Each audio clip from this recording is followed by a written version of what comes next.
Sagar sir, can you hear me? Okay, sorry.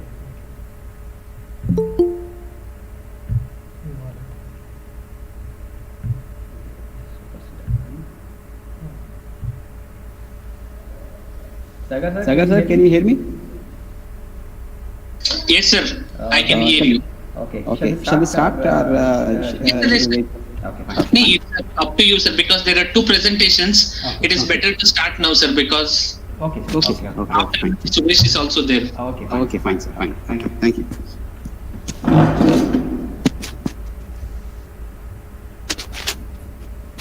Very good afternoon, everyone, and I welcome all the. I welcome Dr. Sagar sir and also the participants for today's program training session. So today's the training session on the stress physiology in insects is going to be engaged by Dr. Sagar D. And Dr. Sagar is presently working as a scientist in entomology, so in Indian Agricultural Research Institute in New Delhi, which is an affiliate of Indian Council of Agricultural Research. Dr. Sagar did his schooling at pre-university. Dr. Sagar did his schooling at the pre-university education in Bengaluru, Karnataka, and passed BS Agriculture in the first class with a distinction in 2007, and he was awarded with a gold medal for his academic excellence. Thereafter, he did his MSc in Agriculture Entomology from College of Agriculture, Raichur, and passed MSc with a distinction in 2009. And he was awarded with 3 gold medals. Later, he joined PhD at University of Agricultural Sciences, Dharwad, and worked on the status of insecticide resistance in bee hopper. So that is a sector Bagatella, the species in BT cotton of major cotton growing districts of Karnataka for his work. And based on MSc merit, he was awarded with the prestigious Inspire Fellowship for doctoral research from the Department of Science and Technology, Ministry of Science and Technology, Government of India, New Delhi, during the year 2010 and up to 2013. In the year 2012, he cleared all India level entrance examination for Agricultural Research Service (ARS) and stood second at the national level. And in 2013, after completing of PhD, he joined as a scientist of Entomology Division, IARI, New Delhi. During his 7 years of service in research, he is worked and working on bioprospecting of insecticidal proteins from the legumes, stress physiology in insects, and insect pest management in chickpea, including the weather-based model development for forewarning of the insect pests of chickpea. He has guided 2 MSc students for research as a guide, and 6 MSc and PhD as advisory committee member. He was awarded with the Young Scientist Award from the Department of Science and Technology, SCRB, by granting startup research grants. Apart from that, he has other three externally funded projects from the Department of Science and Technology, SCRB, and ICAR-NASF. He is an editorial board member of 4 journals and the life member of 3 scientific societies, and also he is a fellow of Entomological Society of India. He is associated with the 4 to 5 journals as a reviewer. To his credit, he has 3 research and three. To his credit, he has 30 research and review papers published in the national and international journals. He is now continuing his research work on oxidative stress physiology due to the thermal stress in insects using the Spodoptera litera and the Spodoptera frugiperda as a model insect, and development of pest forewarning models for insect pests of chickpea. So this is the brief profile of Dr. Sagar D. So Dr. Sagar sir, so welcome to the program, and now you can take the charge and continue with the proceedings, sir. Yes, sir. Thank you so much, sir. Thank you, Dr. Satyanarayan, sir. And I first of all thank the organizers for giving me the opportunity to deliver a lecture, what I did and what I'm doing on the stress physiology in insects. I see many seniors and my juniors and the fellow colleagues also in the training program. So first of all, I welcome you all for this lecture on the stress physiology of insects. When the word stress is seen, because it is a common thing which is seen in many of the working atmospheres. So how these insects will be exposed to different type of stresses, and what are the physiological changes and the biochemical changes which will be happening in the insect system. So that will be dealing, and what are the counteractive measures which will be taken by the insects to adapt to this stress. So that will be dealt in this presentation. Along with that, whatever the little research work, what me and my students have done, that also will be dealt. Sir, I request Satyanarayan sir to keep forwarding the slides because I'm facing difficulty for sharing my slides from here. Next, please. So when the actual definition of a stress is a body's method of reacting to a challenge or a challenge, means here whenever a new things will come, then it becomes a body's reaction, how it will be responding to that change or challenge. In one of the other conditions, all the organisms across different kingdoms, they will be either initially or sometimes they will be exposed to different types of stress, which causes either acute stress or the chronic stress. But the agents which cause the stress are called as stresses.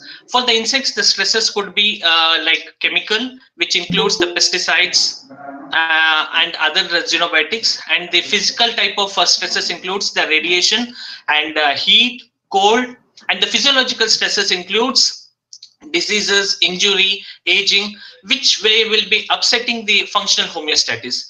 When there is a stress, insects or for that matter any organisms will have a protective mechanisms. So that mechanisms includes the antioxidant defense system, and there are other mechanisms they will be acting upon to manage or to adapt with the stress. When the stresses are impacting more on the individual or the organisms, then the antioxidant defense system or any defense system cannot able to handle with this stress. What will happen? It leads to the cell death.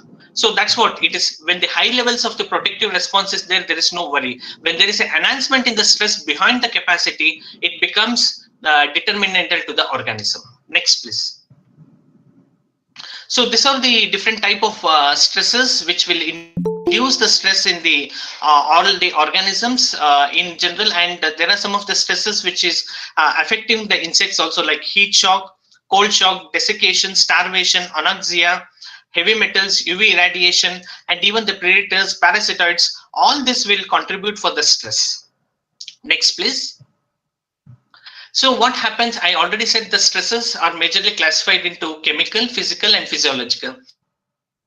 Whenever the organism is exposed to any type of stress, there will be a production of ROS. ROS refers to the reactive oxygen species.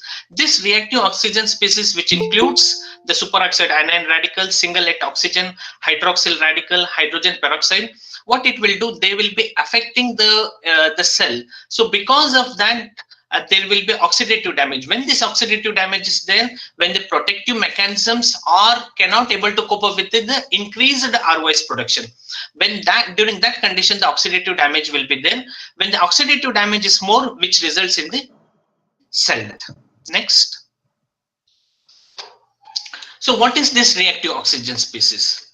This reactive oxygen species are the chemically reactive molecules which contains the oxygen, and this are being produced in the normal conditions also. That is, endogenous production of the ROS is there because they will be acting as in signaling molecules under the normal conditions. That is the endogenous production, which is necessary for the insects or for that matter any organism survival. They are the natural byproducts of the normal metabolism, and they have got important role in signaling and homeostasis. And the different type of ROS includes, I already said, peroxide, superoxide, hydroxyl radical, and singlet oxygen. Under normal state of conditions, under the steady state of condition, whatever the ROS molecules, either could be superoxide, hydroxyl, whatever the molecules, they will be scavenged by the antioxidant defense enzymes. But whenever the stresses are acting upon the insect, for that matter, then the ROS level will increase dramatically, which will result in the damage. And this will be done when the exogenous stresses are being involved. Next, please.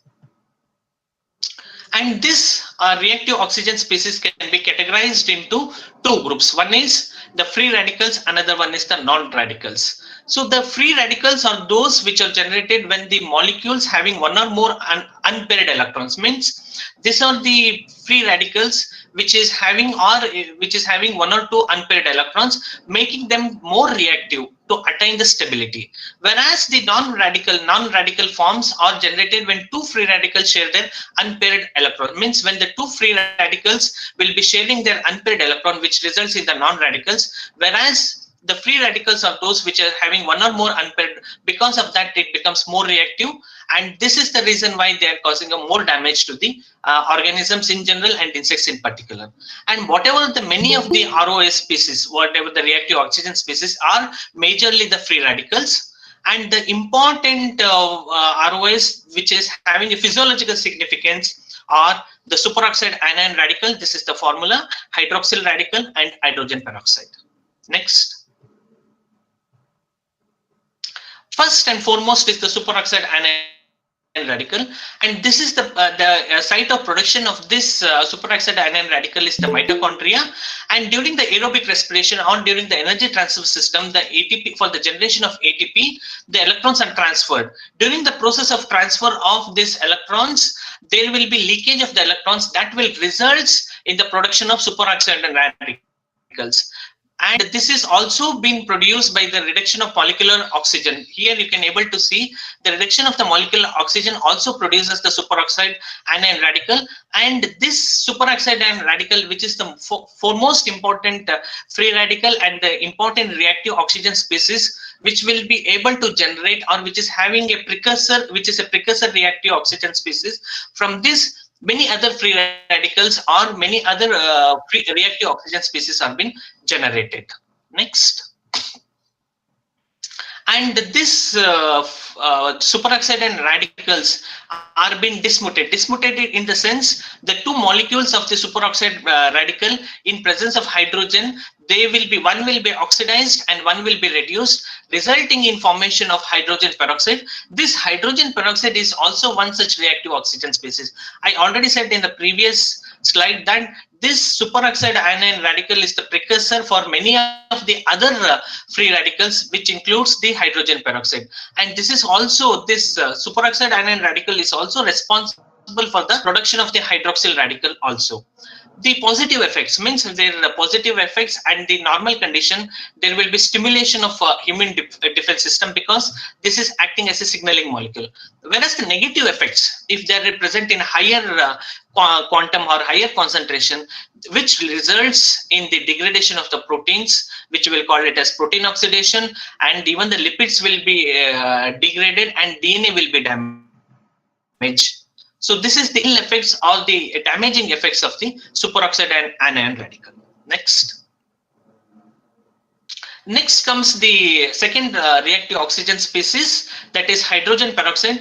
It is not strictly classified as a radical because it does not have a unshared electron, because it has got a full electron. So because of the synthesis from the dismutation of the superoxide and anion radicals into the hydrogen peroxide, this hydrogen peroxide is in turn responsible for the production of hydroxyl radical. That's why this is also having some damaging effects on the insect system. And this hydrogen peroxide, it has been produced intracellularly during normal aerobic metabolism in the mitochondria, endoplasmic reticulum, and peroxisomes. And they are also known to cause membrane disruption and DNA damage within the cells. And this hydrogen peroxide may be partially reduced to hydroxyl radical by a reaction called as Fenton's reaction and Haber-Weiss reaction. This hydrogen peroxide will be partially reduced to hydroxyl radical, which is one more reactive oxygen species. Or sometimes this hydrogen peroxide will be fully reduced, or it will be fully reduced by an enzyme called as catalase, which is an antioxidant enzyme. You can able to see this is the first reaction, which is an Haber-Weiss reaction, or it is also called as Fenton's reaction, where this is partially reduced to give rise to a hydroxyl radical, which is one more reactive oxygen species. When it is fully reduced in the presence of catalase, it gives rise to water and oxygen. Next, please. Next, the third most important reactive oxygen species is hydroxyl radical, which is the most reactive species of the activated oxygen. And this is also responsible for cytotoxic effects, either by affecting the DNA or the proteins or some other macromolecules. And I already said that Haber-Weiss and Fenton reaction results in the breakdown of H2O2 into hydroxyl radical, either in the presence of iron and copper. And additionally, apart from this, how the hydroxyl radical, additionally the superoxide anion radical itself also will react with the H2O2 to generate the hydroxyl radicals. And they also, this hydroxyl radical is also responsible for damaging of the macromolecules which is present in its city. Next. So this is how the production of the ROS by the energy transfer system. You can able to see the molecular oxygen which will be converted under the normal process superoxide anion, and in the stress condition also this will be overproduced, and from that peroxides will be formed, and then the hydrogen peroxide. From the hydrogen peroxide, the hydroxyl radical and the hydroxyl ions will be formed. This is the summary of whatever I said. Next, please. And some other, so apart from this, what are the other sources of ROS by which the reactive oxygen species are produced, which has been produced by different oxidative enzymes, which has been listed here, and also from the auto-oxidation of some of the amines, hemoproteins, and amine enzymes also responsible for production of the ROS. Next, please. Apart from the reactive oxygen species, there is another damaging effect is by the reactive nitrogen species. As like reactive oxygen species, here reactive nitrogen species, they are chemical reactive molecules containing the nitrogen. Here, what it happens, the reactive oxygen species will react with the nitric oxide, which results in the formation of a reactive nitrogen species, that is peroxynitrate. This peroxynitrate is a powerful antioxidant which is having a wide range of damaging effects, which includes lipid peroxidation, inactivation of some of the enzymes, and even it is also responsible for inhibition of mitochondrial respiration. Next, please. So now earlier I said that there will be, in the normal state of affair, there will be equilibrium will be maintained in between the reactive oxygen species and the antioxidant enzymes. But under the stress condition, when the stresses are affecting, it could be any stress for that matter, the predator stress or the parasite stress, or could be heat stress, cold stress, or UV radiation stress. What happens is that the ROS will be produced more, in such a way that the antioxidant enzymes could not able to scavenge this ROS. So because of that, there will be a state will be defined, or state will be generated. That state we will call it as oxidative stress, and it is a stage where the oxidation exceeds the antioxidant defense of the organism, and there will be imbalance will be seen. You can able to see an imbalance here there is no imbalance in case of the antioxidant enzymes and the reactive oxygen species. And with the reactive oxygen species of more, and this stage of this state of affair is called as oxidative stress, where more of ROS will be produced and less of antioxidant enzymes will be produced. Next, please. So what happens when the oxidative stress is seen? It is not only seen in insects, in for that matter, any organism, this is a normal process of stress, or the oxidative stress will be generated. And what it happens when the oxidative stress is generated, that state is generated, then first and foremost is the cellular homeostasis will be disrupted because of excess production of ROS. These ROS are having a role of cytotoxic effect, means because of that they will be damaging the cells. How they will be damaging the cells? By damaging some of the macromolecules which is present, like damage of the DNA, oxidation of polyunsaturated fatty acids, oxidation of amino acids in the proteins, and some of the deactivation of the specific enzymes by oxidation of cofactors. Because of this effect, the insects, the fitness will be reduced. Next, please. We'll be dealing one by one how it will be there. Then I was telling the ROS toxicity. When the ROS is more, which results in the oxidative damage, finally it leads to aging. What are the oxidative damage? It will be damaging majorly to DNA, protein, and lipids. It affects the cell viability also by causing membrane damage, and even it also affects the enzyme activity also.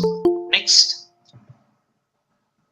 So firstly, we'll come with what is the ill effect of the excess production of the ROS, or the oxidative stress damage. First of all, it is the DNA damage, where they will be affecting on the DNA, thereby causing the genotoxic stress. And by damaging the purine and pyrimidine bases, this hydroxyl radical, which I said is the most reactive, and it causes damage to the purine and pyrimidine bases, and it also can able to damage the DNA by base deletion, or pyrimidine dimers, or crosslinks, or breakage of the strands, and even the base modification by alkylation.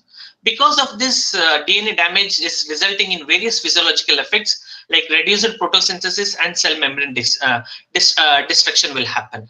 Because of this, majorly the mutation will also happens because of excess production of ROS, thereby resulting or affecting the growth and development of an organism. Next.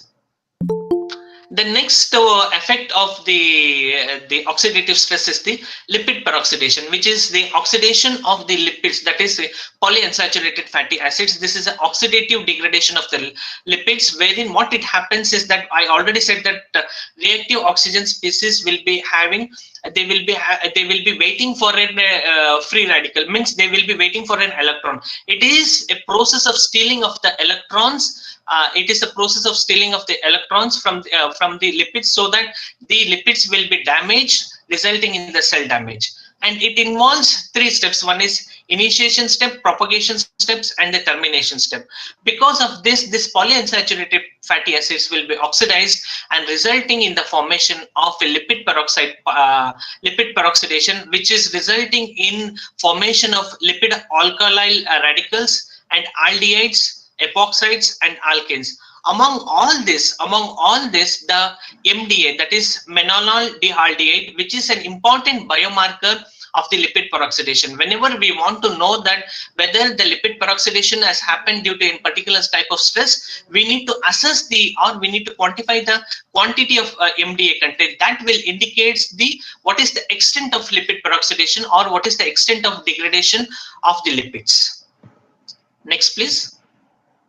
So this is a collective of both DNA and the lipid peroxidation. Here, the MDA I already said, which is a toxic aldehyde, which reacts with the free amino groups of protein and DNA, resulting in the loss of biological activity and DNA mutation. And it also results in the production of 4-hydroxyninnol, which is a toxic aldehyde, which also results with the amino groups of the proteins and of the DNA, which results in the cytotoxic effects. Next, please.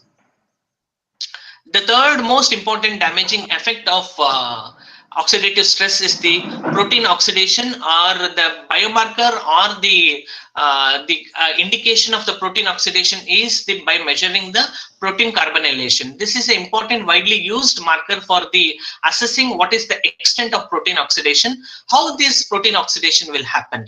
The protein oxidation will be happening by the oxidative modification in the amino acid chain, or might be cleavage of the peptide chains, or might be formation of the carbonyl derivatives. And they will be, if it is affecting on some of the amino acids, they are irreversible. When if it is affecting on the sulfur containing amino acids, there is a chance of reversibility. So there is a chance of reversibility only with the sulfur containing amino acids. If it is affecting other amino acids, this is an irreversible process wherein the oxidation of the protein results, and thereby affecting the protein process, means cleavage of the proteins will be there and amino acids will be damaged. So because of this, they become susceptibility to the proteolytic attack. Next, please. The same thing which has been depicted in different forms, the oxidative modification of the proteins.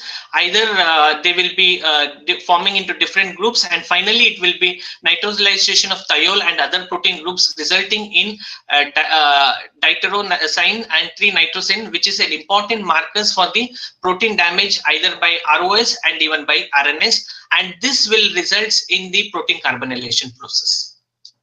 Next. So these are all the what are the reactive oxygen species, nitrogen species, and what is the oxidative stress, and what are the damaging effects of the oxidative stress. Now insects will have their own mechanisms to cope up with this type of stress. So majorly the insects will be having an adaptive mechanism or a defense mechanism by production of antioxidants. In antioxidant, it consists of both enzymatic ones and non-enzymatic one. This is also called as chemical. And the other defense mechanism is by the synthesis of heat shock proteins. And the third one is the production of the hormones. There are specifically some hormones like adipokinetic hormones, which is having a role in antioxidative stress or anti-stress hormones. And some of the insects which will be producing the cuticular hydrocarbons and the cryoprotection. This defense mechanism, I am only restricting only to the physiological mechanisms. I am not touching the morphological nor the behavior. I am only focusing on only the physiological mechanisms adopted by the insects to fight against the different type of stress. Firstly, we will go with the antioxidant enzymes. Next, please. The enzymatic antioxidants. Here, the insects have got an array of antioxidant enzymes which can able to cope up with the oxidative stress damage. Thereby, they will be nullifying or scavenging the reactive oxygen species. The major antioxidant enzymes in insects include the superoxide dismutase, which is abbreviated as SOD, catalase, abbreviated as CAT, glutathione peroxidase, GPX, glutathione S-transferase, and acetylcholine esterase.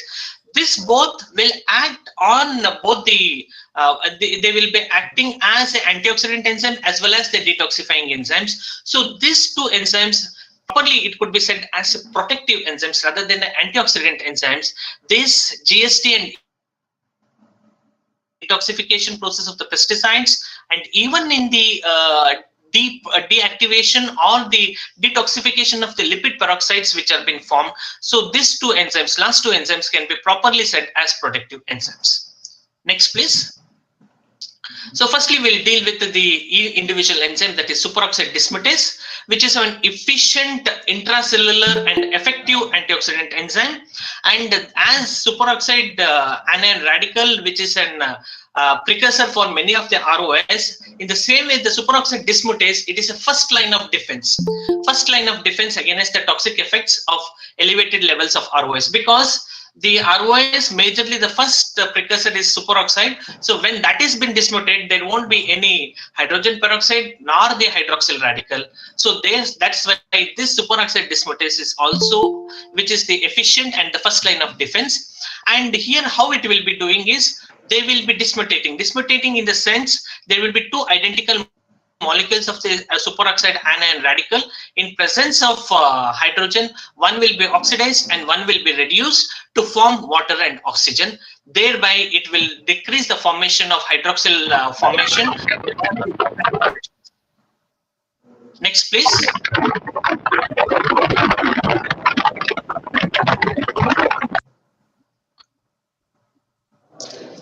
Next important antioxidant enzyme is the catalase. So this enzyme is responsible for the conversion or for the conversion of hydrogen peroxide, which is a byproduct of the superoxide dismutase. So this will be converted into oxygen, and this has been detoxified in hydrogen peroxide, which is a reactive oxygen species, which is not only been detoxified by the catalase, it is also been detoxified by the glutathione peroxidase also. And this, in some of the insects, they are playing a major role in the protective role in the biological systems. Next, please. Then the third most important antioxidant enzyme is glutathione peroxidase. And I already said that this is also acting upon the hydrogen peroxide, and this hydrogen peroxide will be converted into water and oxygen. In presence of GSH, what it will do, it will be converted into GSSG, that is reduced form, and it has also a protection against the lipid peroxidation. Whenever the lipid peroxidation is more, during that time, the glutathione peroxidase activity will be more. And here I want to make a note that the production of antioxidant enzymes in different different insects will be different. Means in some insects the catalase activity will be more, in some insects the superoxide dismutase activity will be more, and this type of activity measurements or the activity will be more based on the type of the stress we are giving. If it is a thermal stress, the activity of the SOD will be more, or if it is a detoxification or the insecticide stress, then the ACH or GST activity will be more. It is, we cannot able to generalize that this is the one which is having a major role. Based on the type of insect species and type of stresses, the activity of the different type of antioxidant enzymes will be differing. Next, please. And the glutathione transferase, which is particularly or properly called as the protective enzymes, which is also having a role in pesticide detoxification and also even in the hormone homeostasis. And they are also they will be reducing the peroxides which are formed during the process of lipid peroxidation with the help of GSH, and they are also known to scavenge some of the reactive oxygen species and the cytotoxic and genotoxic compounds which have been generated during the process of oxidative stress. Next, please. Here comes whatever I earlier, the 4 or 5 enzymes, they are all the enzymatic antioxidants. Now we'll be dealing with the non-enzymatic antioxidants, which has been further subdivided into lipid soluble antioxidants and water soluble antioxidants. Here in the lipid soluble antioxidant, which involves the tocopherols, carotenoids, and in the water soluble antioxidants, glutathione, ascorbic acid, and metal binding proteins, which is having a meager role in the scavenging of the ROS, but their role is also important in scavenging of the reactive oxygen species. Next, please. The carotenoids, they are also known to inhibit the lipid peroxidation, and they are also known to scavenge the singlet oxygen, which is also one of the reactive oxygen species. And Robinson and Bateson, they reported that in the presence of this carotenoid, the toxicity was reduced. The toxicity of erythrocin B was reduced in presence of dietary B carotene. So it indicates that it is having a role in the detoxification of reactive oxygen species. Next. Next is the tocopherols and tocotrienols, which are collectively called as vitamin E, and they are also known to scavenge the alkyl and peroxyl radicals which are produced during the process of lipid peroxidations, and they will be oxidized to tocopherol radical and the tocopherol quinone in the process. Next, please. And the other part of the chemical antioxidants or the non-enzymatic antioxidants is the water-soluble antioxidants, which includes the ascorbic acid and glutathione. Apart from that, it includes the metal-binding proteins. And the ascorbate and glutathione will be having a auxiliary accident enzyme system, which is having a chemical protection against ROS, Whereas the metal binding proteins, they having a major role because why? Because they will be sequestering the iron in the non-reactive forms. The presence of iron, what will happen during the process of oxidative stress, they will, in the presence of iron, the superoxide anion radical or the hydrogen peroxide will be converted into the hydroxyl radical, which is a most reactive form of the reactive oxygen species. So what it will do, the metal binding proteins, they will be sequestering the iron into non-reactive forms, thereby this won't be available for the conversion of the superoxide anion or the hydrogen peroxide into hydroxyl radicals. This metal binding proteins includes the transferrin, ferritin, metallothiones. Next, please. So these are all about the antioxidants, which includes the enzymatic as well as non-enzymatic antioxidants. Now we'll be dealing with the heat shock proteins or the stress proteins, as the word tells that heat shock proteins. So these are the proteins which are being produced, or the organisms when they are responding to an thermal stress or any other stress. Earlier, why the name heat shock proteins was there? Because earlier there was an misconception that these proteins are produced only in the heat stress or in the thermal stress only. Later on by researching, it came to know that these heat shock proteins are not only produced under the heat stress, they are also produced in any other type of stress. So they have changed the terminology from the heat shock proteins to the stress proteins by Borham in 1994. And whenever the insects encounter or any organisms encounter any type of stress, the cells of an organism respond by synthesizing a family of protein, because it is a large group of proteins known as heat shock proteins. And the first report of heat shock response was seen in case of Drosophila melanogaster in 1962 by enlargement of special section of Drosophila melanogaster chromosomes after the heat treatment of the flies. Next, please. And this, I said that it is a set of family which range from the principal HSP, that heat shock proteins are been abbreviated as HSP, where their molecular mass range from 15 kilodalton to 110 kilodalton, and they are present in the cytosol, mitochondria, endoplasmic reticulum, and nucleus. As like ROS, which is having a major role in the signaling mechanism and the endogenous way, and there is exogenous. In the same way, the HSPs, they are having both two types. One is constitutive type, and another one is the inducible type. Constitutive type, in the sense they are already present in the insect system or any other system, but they are involved in some other pathways. But inducible ones, which are produced when there is a stress could be any type of stress.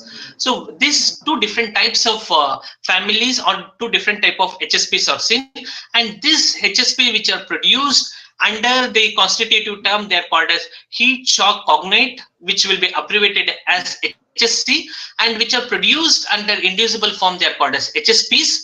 And they are being classified majorly into 5 families based on their molecular weight. There should be any criteria for the classification. Here, the classification of heat shock protein is based on their molecular weight, and they're being classified into different families like HSP 60, HSP 70, HSP 90, HSP 100, and there are some of the group of small heat shock proteins where their the molecular weight is less than 30 kilodalton. Such are being grouped into a family of HSPs called as small heat shock proteins. Next, please. So these are some of the this table will depict the cellular location and what are the proposed function of each of protein families. You can able to see that HSP 20, which is a small heat shock protein, HSP 60, which is present in mitochondria, which is having a role in refolding the proteins, prevent aggregation of denatured proteins. And whenever the insects undergo stress, what it will happen? So when the insects undergo stress, what the natively formed protein, which will be denatured, or it will be misfolded, or it will be damaged. So during that time, what it will do, this heat shock proteins will come into rescue of those natively formed proteins, and whatever the unfolded or unfolded proteins or improperly folded proteins, that will be refolded by the HSP family proteins like HSP 60, which will be refolding the proteins and they will be preventing the aggregation of the denatured proteins, and HSP 70 family, which is having a major roles, and majorly it is acting as a chaperone, means they will be assisting in the molecular conformation or molecular correction of the proteins. And HSP90, which is regulation of steroid hormone receptors and protein translocation, and HSP110 or HSP100 family, which is present in the cytosol, which is having a role in protein folding. Next, please. So this, the different families have been listed here. That is HSP100 family, where the molecular weight ranging from 100 to 110, and here they are responsible for the regulation of energy dependent proteolysis for the damage of damaged proteins, means they will be degrading the damaged proteins, and sometimes they also help in the stabilization of the polypeptides. And next family is HSP90 family, where the molecular weight proteins having 80 to 90 kilodalton will be grouped under this family. They have been induced under heat and several abiotic stress, not necessarily only under heat, any other type of abiotic stress. This HSP90 proteins will be synthesized or been induced. Next, please. HSP70 family, which is the most studied family or most studied protein in the heat shock proteins, is the HSP70, where the range of the molecular weight of this family protein consists of 68 to 75. And this is the most studied in relation to thermal stress, which is an indicator how to assess whether the insects are undergone the thermal stress or not, which can be assessed by looking into the expression analysis of this protein. And this proteins in HSP70 share the common sequences, and HSP70, it has been traditionally divided into two groups, or for that matter HSPs are been divided into constitutive and the induced ones. That's what it is written here. The constitutive ones which are present in for the normal cell functioning, whereas the induced ones which is having a major role in the correction of the natively formed proteins. Next. And these are some of the housekeeping functions of the HSP70, and these are some of the stress related functions, like it will be preventing the aggregation of the proteins, disaggregation, refolding, and degradation of the damaged proteins. Next, please. And next comes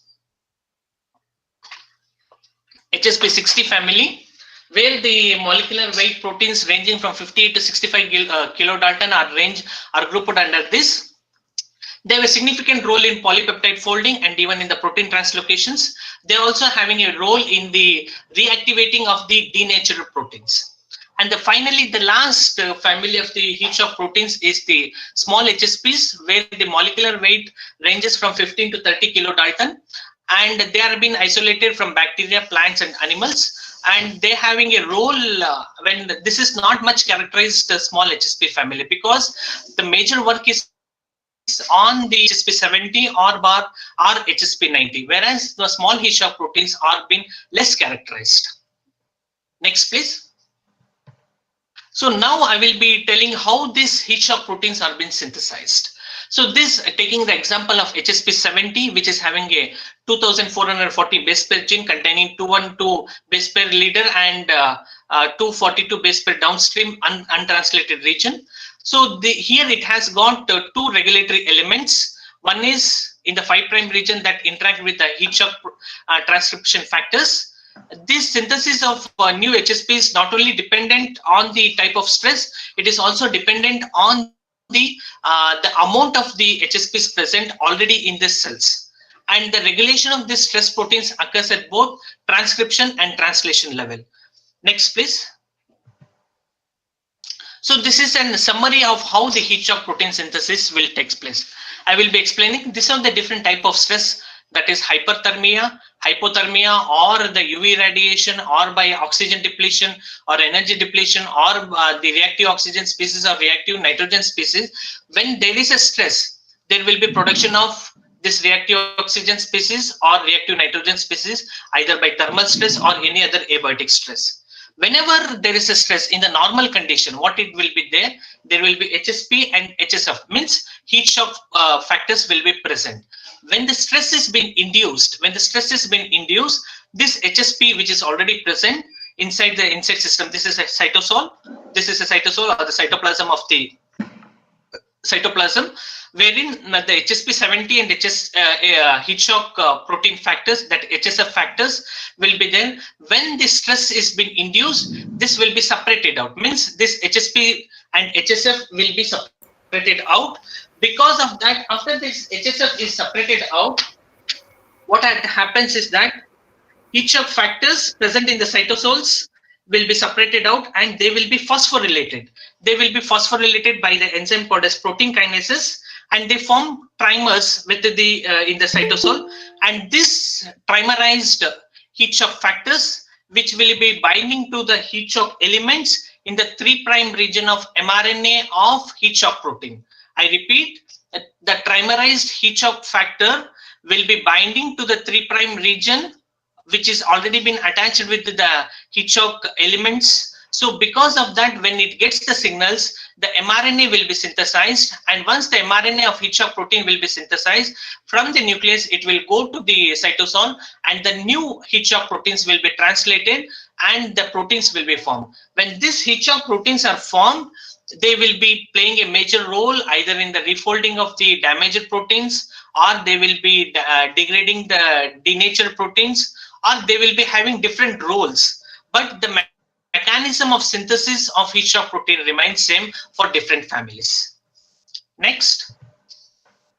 So these are some of the functional roles of HSPs. They are associated with the stress tolerance. They are known to stop the misfolding of the newly or natively synthesized proteins. They are responsible for refolding or repair of the misfolded or denatured proteins. And they are also responsible for the degradation of unstable proteins. Sometimes they will be totally damaged. In that case, it has to be degraded. And they are also having a role in apoptosis, means programmed cell death. They are also critical for both cellular function and even under the stress condition. Here, the normal cellular function will be taken by the constitutive type, and for the survival under the stress condition will be taken from the inducer type of heat shock proteins. Next, please. I already said, apart from the antioxidant enzymes and the heat shock proteins, the another group of defense mechanism is the hormones. Here the hormones, they are also playing a major role in the controlling or adapting for the insect stress or managing the insect stress. One such hormone is adipokinetic hormone, which has been abbreviated as AKH, which is a product of neuroendocrinal gland, and these have been synthesized in the neurosecretory cells, and they have been stored and released by the corpora cardiaca. The major role is the energy metabolism, and they also act as anti-stress hormones. This AKH as a anti-stress hormones. How that will be done? By activation of heartbeat, enhancement of immune response, activation of antioxidant mechanisms, enhancement of food intake and digestive process. So by this way, the adipokinetic hormone also playing a major role in the responding for the stress response. Next, please. Apart from this, the other hormones, the AKH is the most important or major hormone which is playing a major role in the antioxidative response. Other hormone is the glucagon, which is also similar to glucose-like peptides, which is having 29 amino acids. Its action is against OS, which is independent of AKH. It is not acting in dependency of AKH. It is independent. And here it is involved in the regulation of carbohydrate levels in the insects. And one study by Alquisser, he said that glucagon injected firebug elicited an antioxidant response by causing a significant decline in the protein, that is RNase, that is nitrotyrosine, and protein carbonyl levels, and elevation of GSH. Next, please.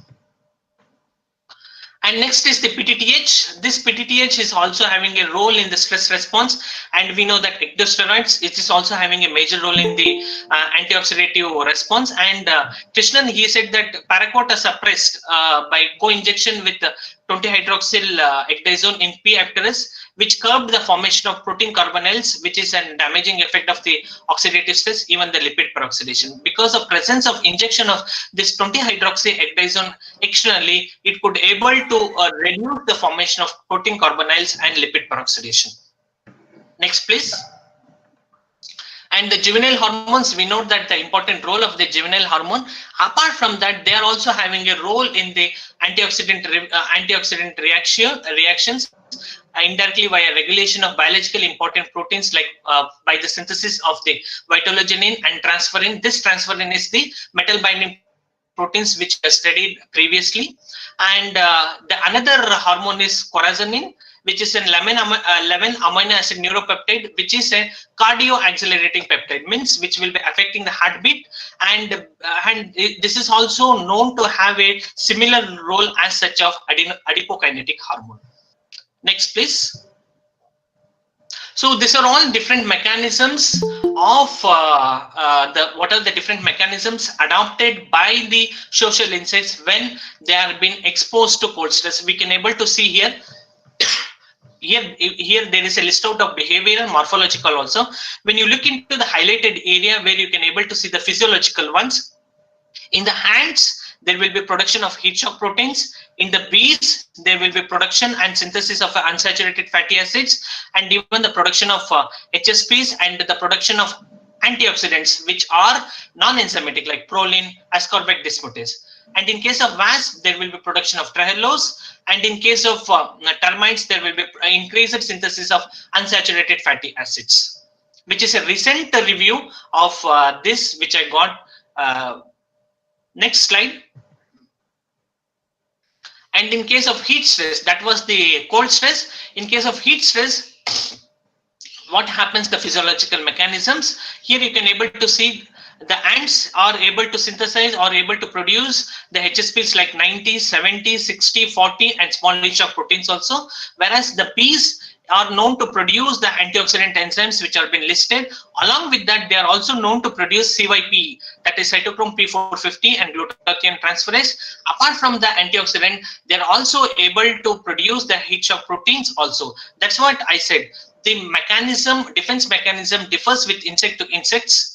And in case of wasps, they are known to produce or they are known to synthesize more amount of cuticular hydrocarbons. Whereas in case of termites, there also amount of long linear alkanes in the cuticular hydrocarbons are being produced. So this is about the summary of the defense mechanism, taking an example of social insects, how the defense mechanisms will be adopted by the insects for different type of stresses. Next, please. The same thing, the schematic representation of how heat shock proteins operate. The same way here also it will be operating, that small heat shock proteins, HSP 40, 70 and 100, how they will be affecting this heat shock protein 70. They will be helping in the folding process of partially folded protein, or sometimes they will be affecting the aggregation, means if there are if they will be preventing the aggregation of the proteins, thereby they will be easily available. And similar type of reactions will be seen in case of different types of insects also. Next, please.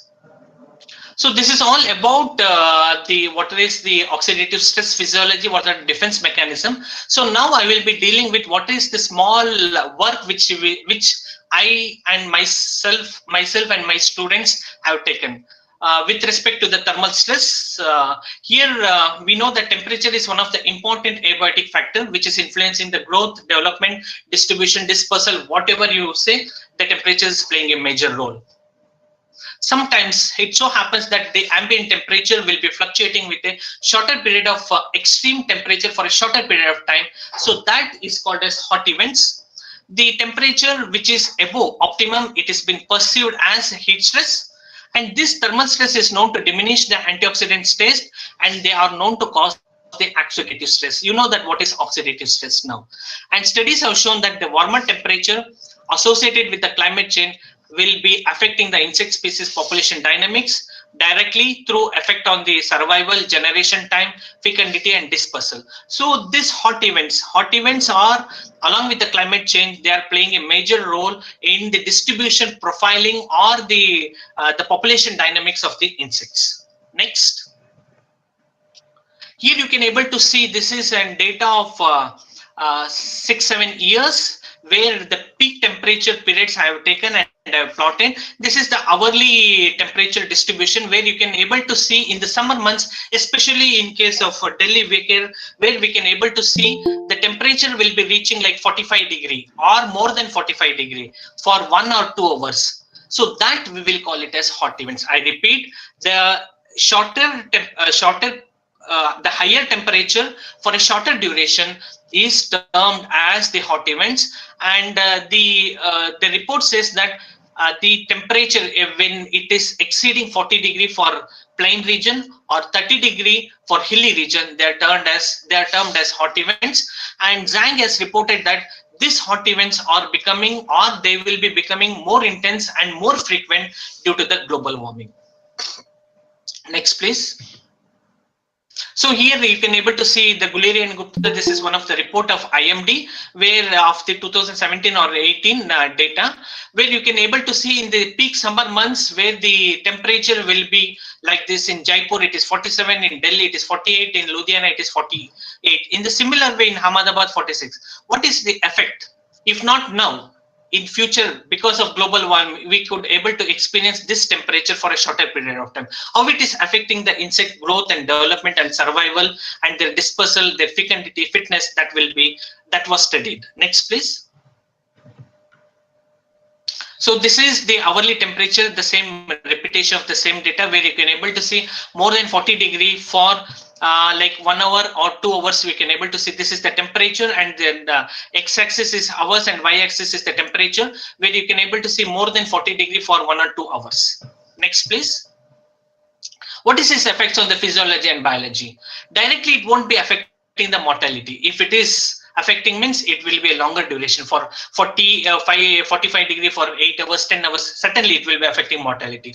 But in the shorter duration, how it is, whether it is causing a hormesis effect or ill effect, that needs to be studied. So this has been rarely considered in the population prediction. And this effect of this hot events differs with the stage of the insect exposed. It could be if the eggs are exposed, what is its effect? If the larvae are exposed, what is its effect? Pupa and adults. So it differs with the stage of the insect exposed. And higher heat dose in the early stages of the insect decreases their immediate survival, and thereby it is affecting the adult reproduction also. Next.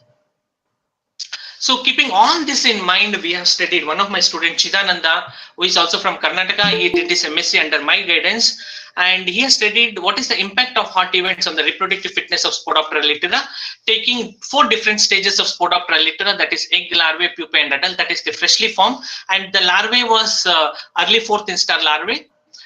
They were exposed to 42 and 46 degree for different durations, which I have given, like 2, 4, 8, 12, 16, and 20 hours, and 46 degree for 0.5, 1, 1.5, 2, 2.5, and 3 hours. And after exposure, means they are the ones which were reared under the normal condition, means they were reared at 30 plus or minus 1 degree, and they were exposed for a shorter period of time, like 42 degree for 2 hours, 42 degree for 4 hours. These are the different treatments. After the prescribed temperature and duration, they were brought back. That we'll call it as recovered back, and they were recovered back at 30 plus or minus 1 degree. And we have noticed what is its immediate survival. And for further studies, how the fitness is affected, we have read them at 30 plus or minus 1 degree. And we have studied what is the maturation success. Means maturation success refers to what is the proportion of adults formed from the immature stages. If the eggs are exposed, how much adults are formed? If the larvae are exposed, how much adults are formed? And from the surviving adults, the fecundity of the adults were assessed. So these were some of the observations which we have taken. Next, please. So we have studied the immediate survival in the egg stage by recording the egg hatching success, wherein the egg hatching success was nil, or totally there was no egg hatching at all at 12 hours, 16 hours, and 20 hours of exposure duration at 42 degree, and 2.5 hours and 3 hours at 46 degree. So there was no egg hatching. And with the increasing in the duration, this is the control, that is 0 refers to the control, and with the increasing temperature duration, with increase in the duration, the egg hatching success was reduced. Next, please. The same trend was followed with the larval survival, but we did not find, or there was no 100% mortality in case of any of the treatments. Means they could able to withstand the temperature stress. That was not case for the egg stage. Next, please. The immediate survival of the pupa were assessed by the adult emergence rate. How much adults have emerged? So here we could not able to get any adults at 20 hours of exposure at 42 degree, and 2 to 3 hours of exposure at 46 degree. We could not able to see any pupal emerge, means adult emergence rate from the pupa. Next. And we have studied the adult survival also. The adult survival also reduced with the increasing duration both at 42 and 46 degree, with no adult survivability at for 20 hours at 42 and 3 hours at 46 degree. Next. And we have assessed the lethal time, lethal LT50, that is lethal time by calculating LT50 and LT90 for 42 degrees Celsius and even for the 46 degrees Celsius. When we looked into the different stages, the lethal time was highest for the larval stage, indicating it is the most tolerant stage, followed by the adults and the pupa and the eggs. Next, please. And the same trend was followed for the 46 degree also. Next slide, please.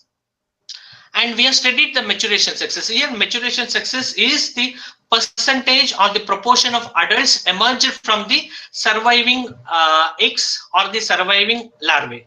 So the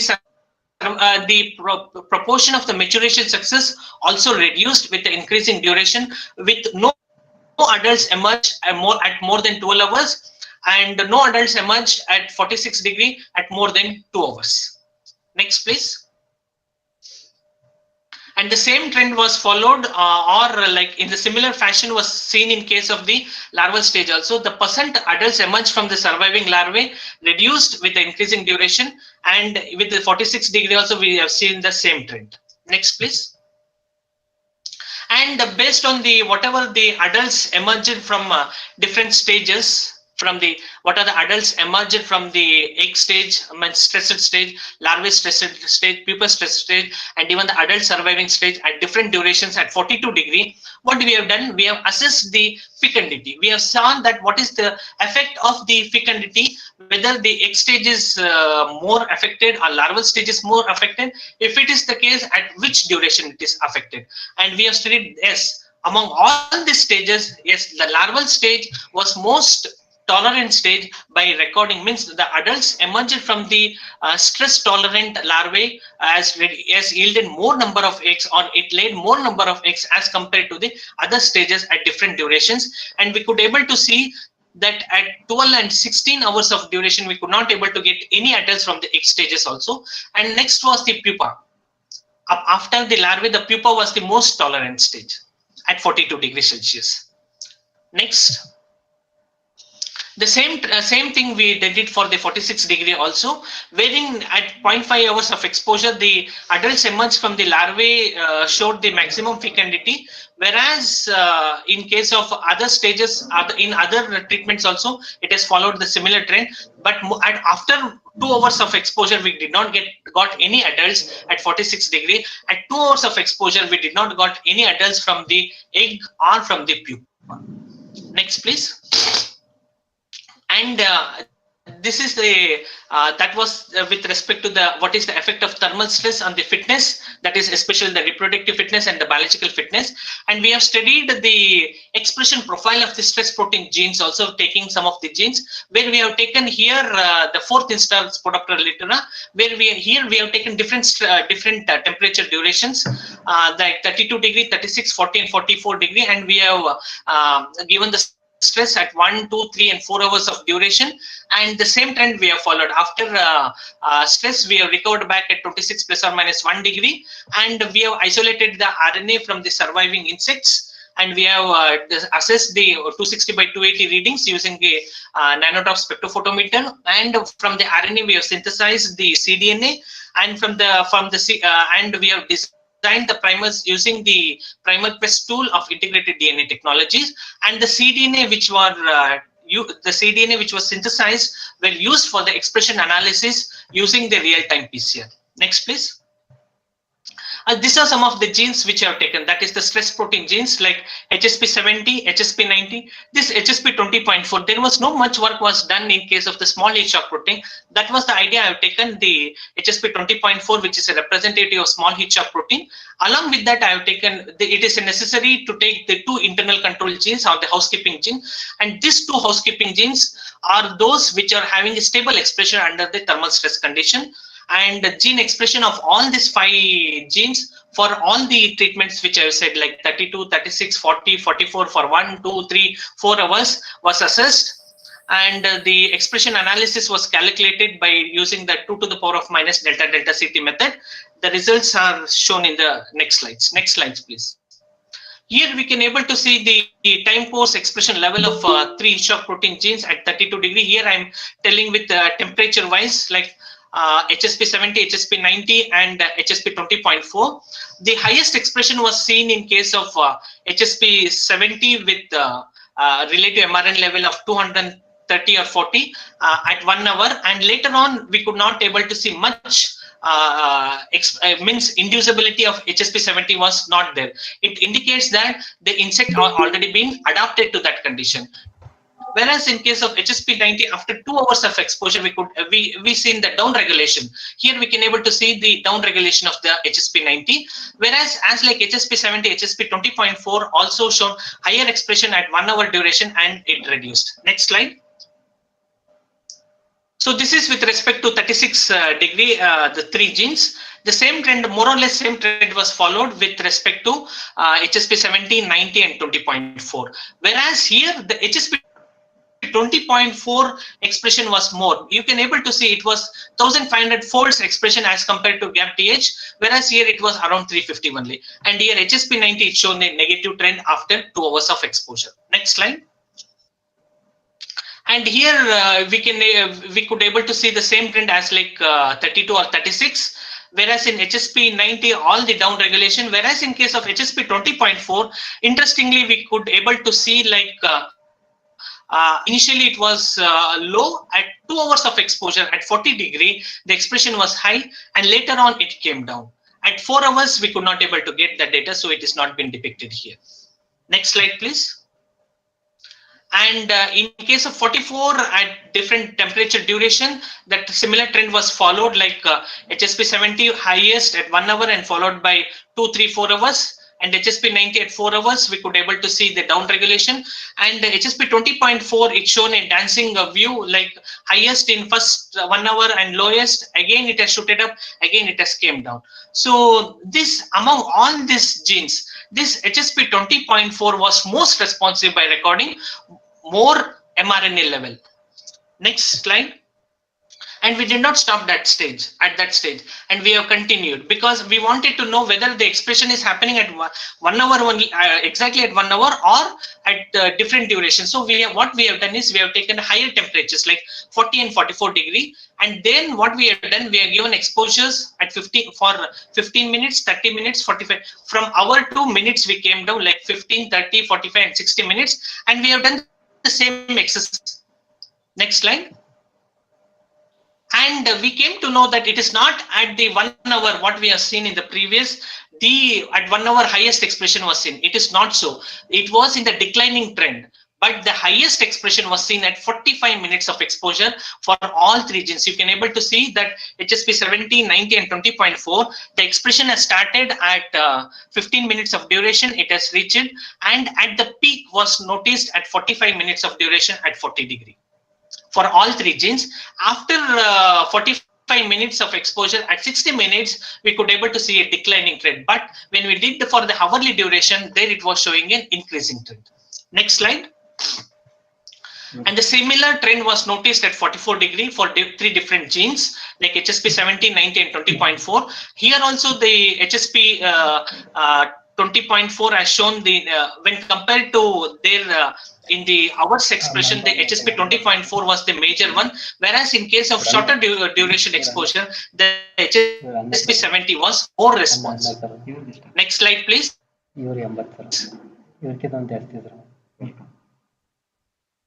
So this is with respect to in the continuation of whatever we are doing. The another 2 students which are on roll in the continuation of our the Chidanand work, where he has saw the only 1 duration. Now one of my another MSc student, she is working on the physiological response of Spodoptera littera to short as well as long term.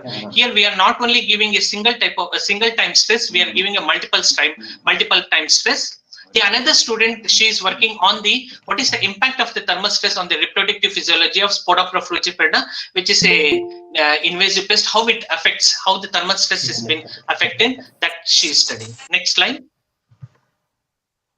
So one case study I've included because I have not given any information regarding to the antioxidant response. So I included one case study where they have used the Propylogenic japonica, a coccinellid beetle. They've exposed to different type of different temperatures, and they've studied the enzyme activity like SOD, catalase, GST, and peroxidase. And they've also assessed the total antioxidant capacity and MDA content, which is a biomarker for the lipid peroxidation. Next slide. And their results said that the first bar indicates the control, and the next bars like 35, 37, 39, and 41 degree they have exposed for 2 hours, and they have studied this from the surviving insects. They have assessed the enzyme activity of SOD, peroxidase, total antioxidant enzyme activity, catalase. And when we see into the exposure, when we see into the enzyme activity, highest activity was recorded at 39 degree Celsius at 1 hour duration in almost all the enzymes. So it can be concluded from this study, this case study, it is an adaptive response to the unfavorable condition. When the insects are subjected to higher temperature, their antioxidant defense will also be increased. And the antioxidant enzymes and MDA will play a major role in the antioxidant response to the thermal stress. Next slide. Before I conclude, this was the serpendaceous discovery from our lab, which has been accepted in the current science. See, the discoveries are not planned. So one such serpendaceous discovery, accidental discovery, is the gynandromorph, which will be soon, it will be coming in the press in the current science.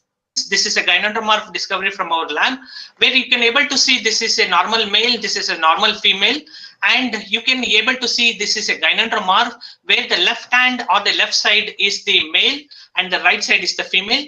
And here you can able to see the genitalia. This is a normal male and this is a normal female, and this is a gynandromorphic mark genitalia where you can able to see the left side portion is of the male and the right side is of female. Next slide. So finally, I conclude my talk by telling that why it is necessary, why the stress physiology is necessary, because the identification and characterization of the oxidative biomarker, this biomarker could be different for different type of insects or different type of stress.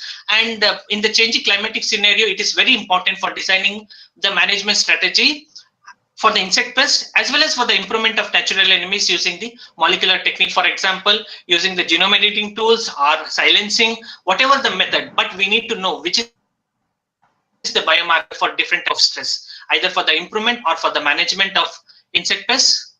And this can also be used to know whatever the findings which we are doing and the stress physiology work, you can able to give an understanding of the distribution of the profound understanding of potential of insect pests to evolve in response to the changing environmental condition. And it can also be used for predicting the population dynamics, distribution, dispersal of the insects, which can be useful for sustainable and integrated management strategies. Next slide. Finally, I thank our director, joint directors, and most thanks to Dr. D.K. Chaudhary sir, who has taught me the majority of the techniques which I have been doing here from the CSIR IATR lab, that is Indian Institute of Toxicology Research. And I thank the head professor, faculty, and my dear students, and some of the project staff of from CSR IATR, and some of the my students like Hina, Chidanand, Sue, Isai, and Sujata. And I thank one and all for your patience hearing. Thank you so much. Okay. So thank you, Dr. Sagar sir, for your elaborate presentation on the stress physiology in insects. And we also have one more lecture lined up. That is the insect semiochemical for the crop pest management. Sir, if you are comfortable, what I'll do is that, so we'll quickly move to the next presentation, and we'll keep the discussion session at the end, because people will be running against the deadline of 5 o'clock. So let them get the information. This is my personal stand. So what is your opinion on that? It's okay, sir. Let Dr. Suresh present his topic. So I request you to remain logged in till then, because there are quite a good number of questions. Yeah. Okay. The next session. So next session, the insect semiochemical for the crop pest management is going to be engaged by Dr. Suresh M. Nebapure is presently working as a scientist at Indian Agriculture Research Institute, which again is an affiliate of Indian Council of Agriculture Research. And he did his MSc in Agricultural Entomology from College of Agriculture, G.B. Pant, University of Agriculture and Technology in Pantnagar. And later he joined the PhD in Entomology at the Indian Agriculture Research Institute, New Delhi, and did research work on the extraction and bioefficacy of Gloriosa, the superba. So against the Spodoptera litera and Tribolium castrinum, his research focus is on insect chemical ecology and toxicology. He has guided 4 MSc students as research guide. To his credit, he has 25 research papers published in the national and the international journals. His focus of research is mainly on identifying the insect semiochemicals and developing the efficient pheromone plan for major insect pests of national importance. He is also carrying out research on exploring botanical insecticides, modern synthetic insecticides, and their toxicological investigations against the major insect pests. Sir, Dr. Suresh Nebapure, sir, so you can take the charge to continue the proceedings, please.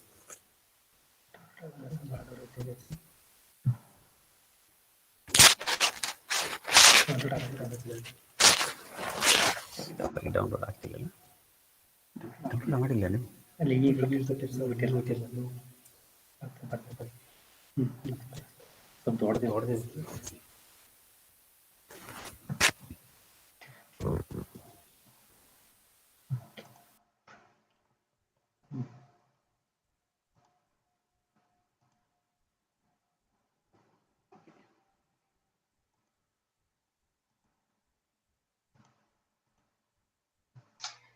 Am I audible? Yes, sir. Yeah, you can continue, sir, please.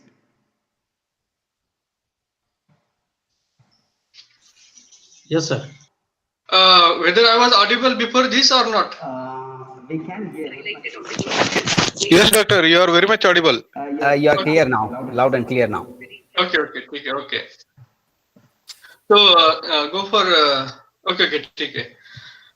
Next, go for a complete slide. Okay. Stop.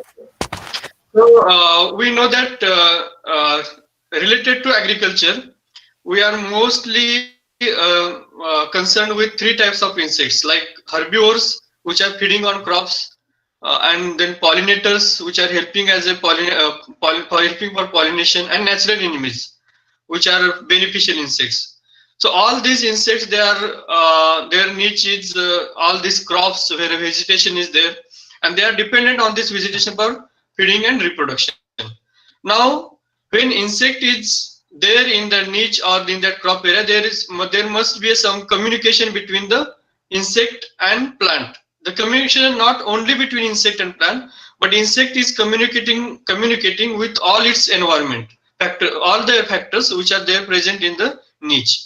So mainly in semiochemicals, I am dealing with the interaction between insect and plants. So here, when plant is giving signal, now plant, they are emitting some signals, or you can say some information that we call it as a cues. So we generally call it as a plant cues. So these plant cues, or the information or the signal sent by the plant, it is used by the insect to discriminate whether that plant is host or it is a non-host plant. Second thing, then, if it is a host, whether that host is a good quality host or a poor quality host.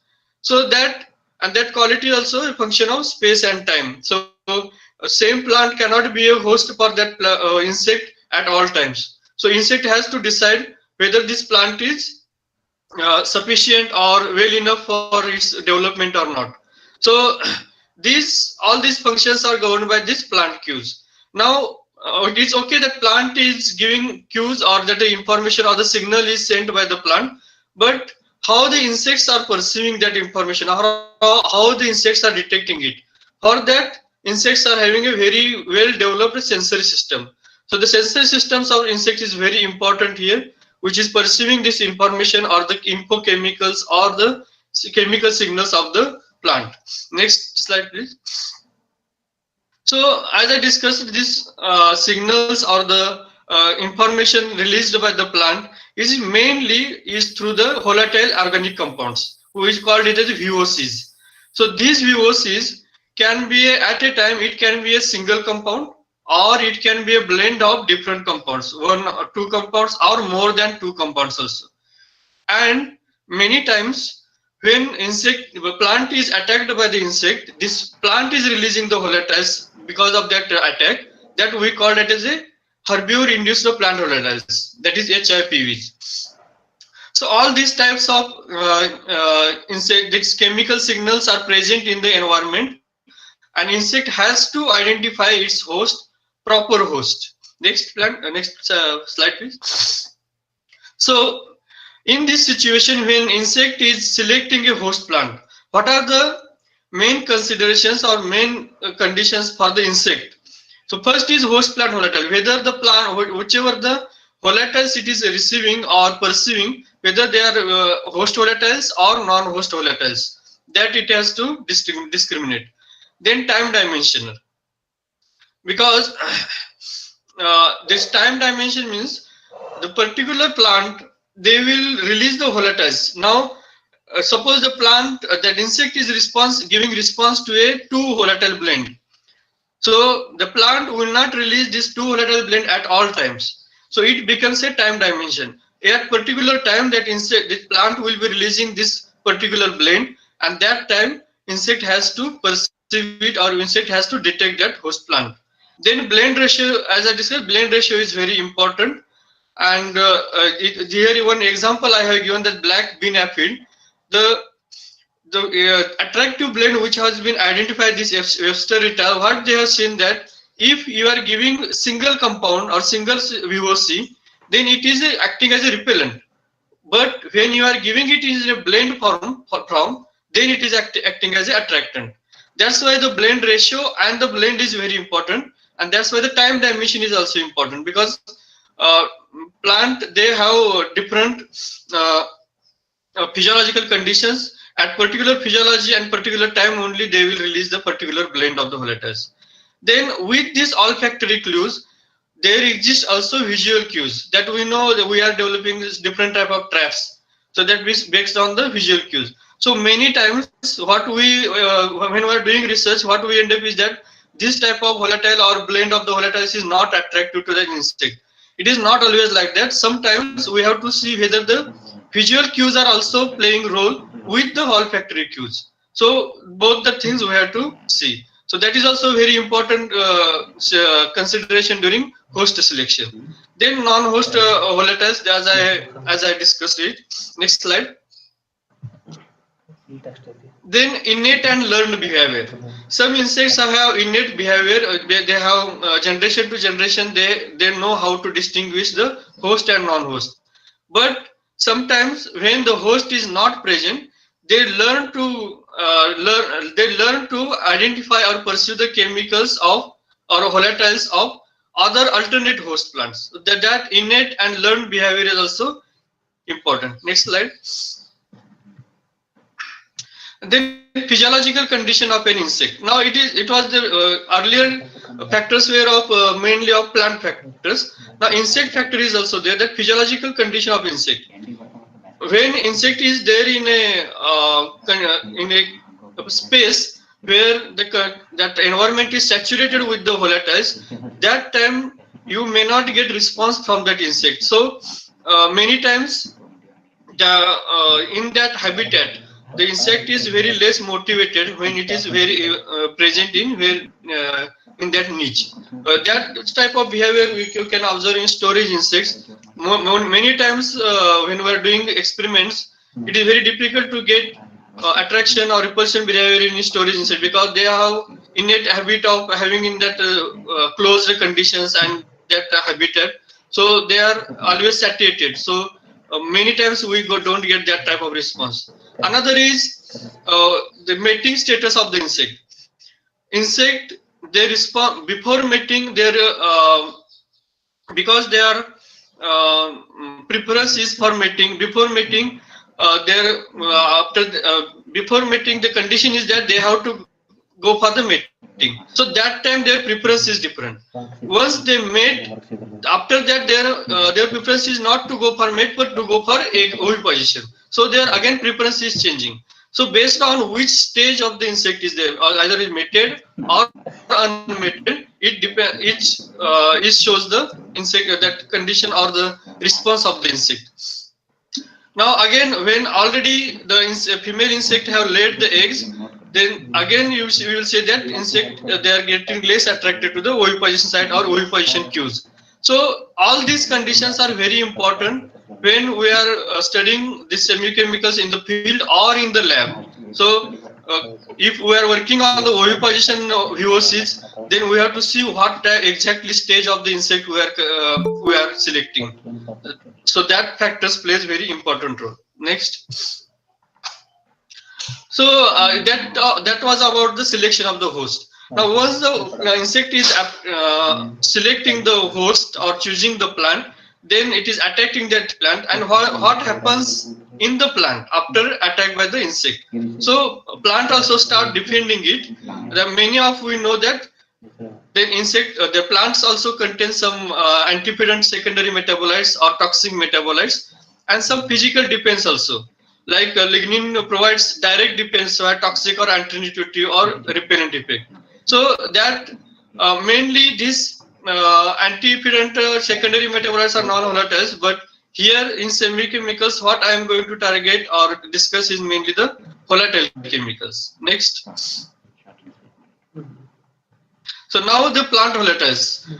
These either HIPVs or other. What are how these plant volatiles are classified? Next, there are two main classes: constitutive plant volatiles and induced plant volatiles.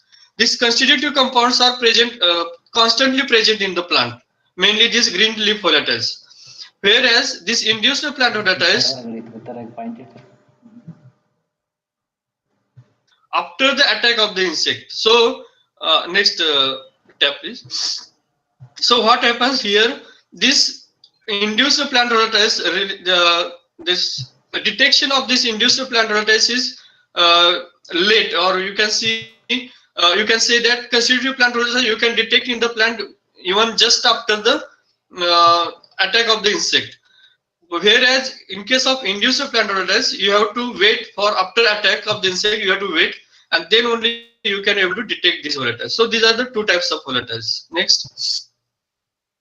So in a nutshell, whatever I have discussed with the factors of host selection and all, we can see all these volatiles or the role of these volatiles in a one diagram. Here you can see a plant is releasing volatiles which are attracting pollinators, which are attracting herbivore insects, which are also repelling herbivore insects. The repelling compounds are actually the HIPVs. Sometimes these HIPVs are attracting also to the herbivore of other individuals of the same species, or repelling to the other individuals, saying that already this niche is occupied, you can go to other place. So another thing is these HIPVs can attract the parasitoids and predators.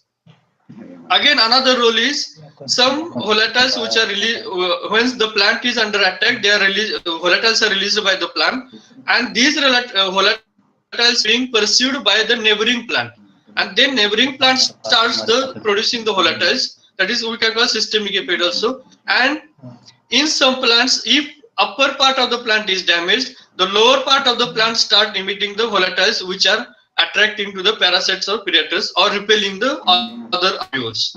So like that type of interactions are present.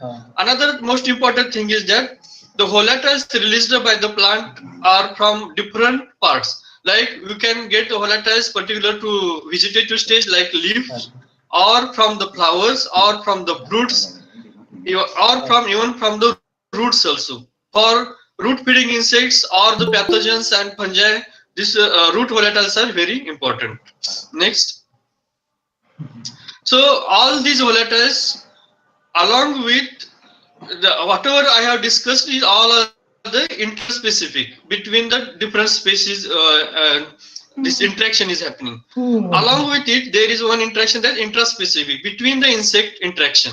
So that is we call the pheromones. Mainly it comes to pheromones. So all these chemicals are then classified in two main categories: that pheromones, that is intraspecific communication, and allelochemicals, that are interspecific communication.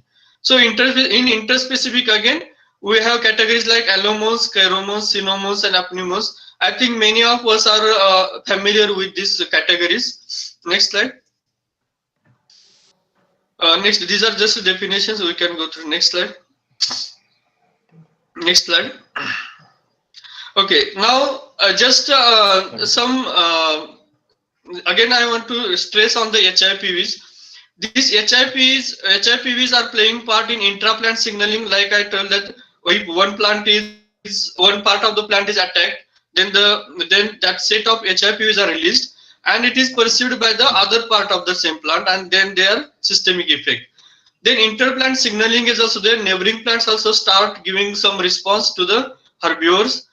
Direct defense against herbivores is also there, because these HIPVs are either attracting or repelling to the other herbivores or the individuals of the same herbivore. Indirect defense is through natural enemies. They are attracting the natural enemies of that pest, and all this is happening because of elevated gene expression. And these all HIPVs, they are not released only because of feeding, but they can be released from the plant because of egg deposition behavior also. Once the insect starts depositing eggs on the plant gives response to that egg laying, and it releases the volatile. That also comes under HIPVs. Another category now, what we are saying is HIPV application. Whenever, if we identify a particular volatile which is HIPV for that particular pest and that plant interaction, so when we apply that volatile or that compound on that plant, then that plant also start releasing the HIPVs. Next. Now we will come to now how the plant, when the insect is attacking the plant, how they start releasing the volatiles. Here we can see that once insect is damaging, there are hormonal changes, and then hormonal changes in the plant. These hormonal changes leads to the biosynthesis of the volatiles. Now, when insect is damaging or insect is attacking the plant, it is interacting with the cells of the plant tissues. So there, when insect is feeding, they are releasing or they are having saliva. So in that saliva, some sort of chemicals or compounds are there. Those compounds are interacting with the plant cells, and then this cascade of this signaling starts in the plant. So those compounds which are responsible for such type of signaling cascade, it is called as elicitors. Next. So in case of insect, we can see this, when these elicitors present in oral secretion interact with the plant cell, that leads to strong this calcium mediated depolarization that we call as a MAPK kinase cascade. And this cascade then leads to activation or induction of jasmonic acid, salicylic acid, or ethylene pathway. So in case of insect, if you see, the mostly studied compound or elicitor is holicitine from beet arvium, that is Sporoptera exigua. So this particular compound, this is actually a fatty acid and amino acid conjugate. It was identified from saliva of beet armivore, which is actually feeding on the corn. And this APS is, if you apply this holicitine on the plant directly, then it mimics the insect feeding, and it leads to the greatly increased jasmonic acid, ethylene, and salicylic acid level through activation of this MAPK signaling. Next. So these are some examples of elicitors other than that holicitine. That beta glucoside is from in Pyrrhus brassica. Then holicitine in Sporoptera exigua also, and other larvae like in crickets also, in fruit fly larvae also it has been identified. Then siliferins in American bird grasshopper, and then inceptine in fall armyworm. It has been identified. In aphid also, oligogalacturonase has been identified as a this elicitor. Next. So how this biosynthesis of HIPVs takes place? Before going to biosynthesis, we must know that all these HIPVs, they belongs to terpenoids. Mainly this four group of compounds: the terpenoids, phenylpropanoids, and benzoids. then fatty acid derivatives and amino acid derivatives. Next. So coming to terpenoids, these terpenoid compounds are mainly derived from C5 compound, that is isoprene units. We call this isoprene units. These terpenoids are mainly C5, that is hemiterpenes, monoterpenes, C10 compounds, sesquiterpenes, C15 compounds, homoterpenes, and diterpenes. Now, as far as insect-plant interaction is concerned, we are mostly, for us, mostly important is C5, C10, and C15 compounds. And all these terpenoids, they are biosynthesized into metabolic pathway, that is MVA pathway, that is it is happening in cytosol, mevalonic acid pathway, and MEP pathway, that is 2-C-methyl erythritol 4-phosphate pathway, which is happening in the plastids. Next. So in both these pathways, like MEP pathway and MEA pathway, the main or two basic C5 units are isopentyl diphosphate (IDP) and diethyl allyl diphosphate, that DMA-DP. So this IDP and DMA-DP, they are synthesized from acetyl-CoA, while this in IDP is synthesized from acetyl-CoA, while the MEP pathway IDP is derived from pyruvate and glyceride 3-phosphate. Next. Once this IDP and DMA-DP is formed, they are further condensed to this geranyl diphosphate and farnesyl diphosphate compounds with the help of this different enzymes. And all these set of enzymes, they are categorized, they are given common name, that is terpene synthesis. So why I am telling this, because these terpene synthesis are very important as far as our plant protection is concerned, because what we are targeting right now in this plant semiochemical research is this terpene synthesis genes. So this is not a single gene, this is family of genes. There are different type of genes are there, and based on our interest, which compound we are targeting, and that compound, where that compound is arising in this biosynthetic pathway, we have to check that synthesis pathway, and then we have to target that particular terpene synthase gene. And after targeting that, you can either go for overexpression or lower expression or genetic engineering in particular plant. Next. So there is one example of in corn, that E-beta caryophyllene. Actually, it was found that this E-beta caryophyllene released by the corn plant when it is attacked by the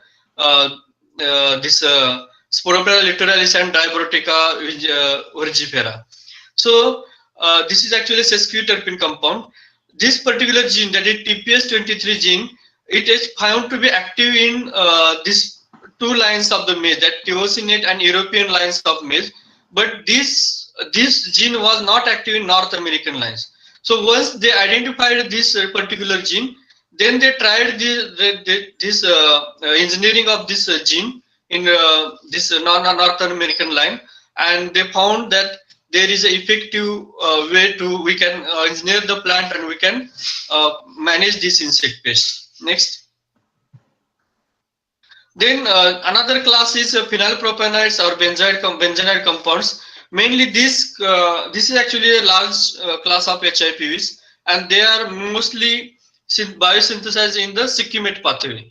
So in here the main is there means, or we can call it, the precursor is L-phenylalanine, which is converted into trans-cinnamic acid and catalyzed by the PAL, that is L-phenylalanine ammonia lyase enzyme. So these are some compounds which are present in this biosynthetic class of compound, that's eugenol, isogenol, and methyl salicylate. Next. This is just an in-depth presentation of this phenylalanine this pathway, Sikimate pathway. Next. Here, what I want to give you in this slide is that many times we think that different pathways, they are working independently. But now, with more understanding, we are now clear that all these pathways, they are working together some precursors from one pathway, they are shared with the another pathway, and based on the attack of the insect and the condition of the plant, we can see there is a very complex reactions they are taking place. Next.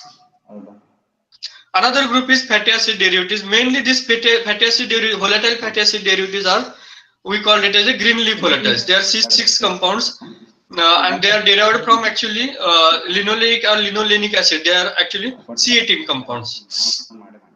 In this case, the main reaction, these reactions are catalyzed by this lipoxygenase and hyperperoxide lyase. Next. And most importantly, this about these green plant volatiles are their constitutive plant volatiles. And whenever if we want to study the HIPVs, the first reaction you get from compound is release of this HIPVs. Even when we mechanically disturb the plant, we can able to see the smell of the because of this volatiles. And because they are volatile, when we are going for the analysis also, we get them very early in the GCMS analysis. Next. Another class of compounds in this HIPVs are amino acid derived volatiles. Mainly these amino acid derived volatiles we can found from they are released from the fruits, like fruit aroma we can characterize, we can find there we can find this, like melons, banana, tomato and apple.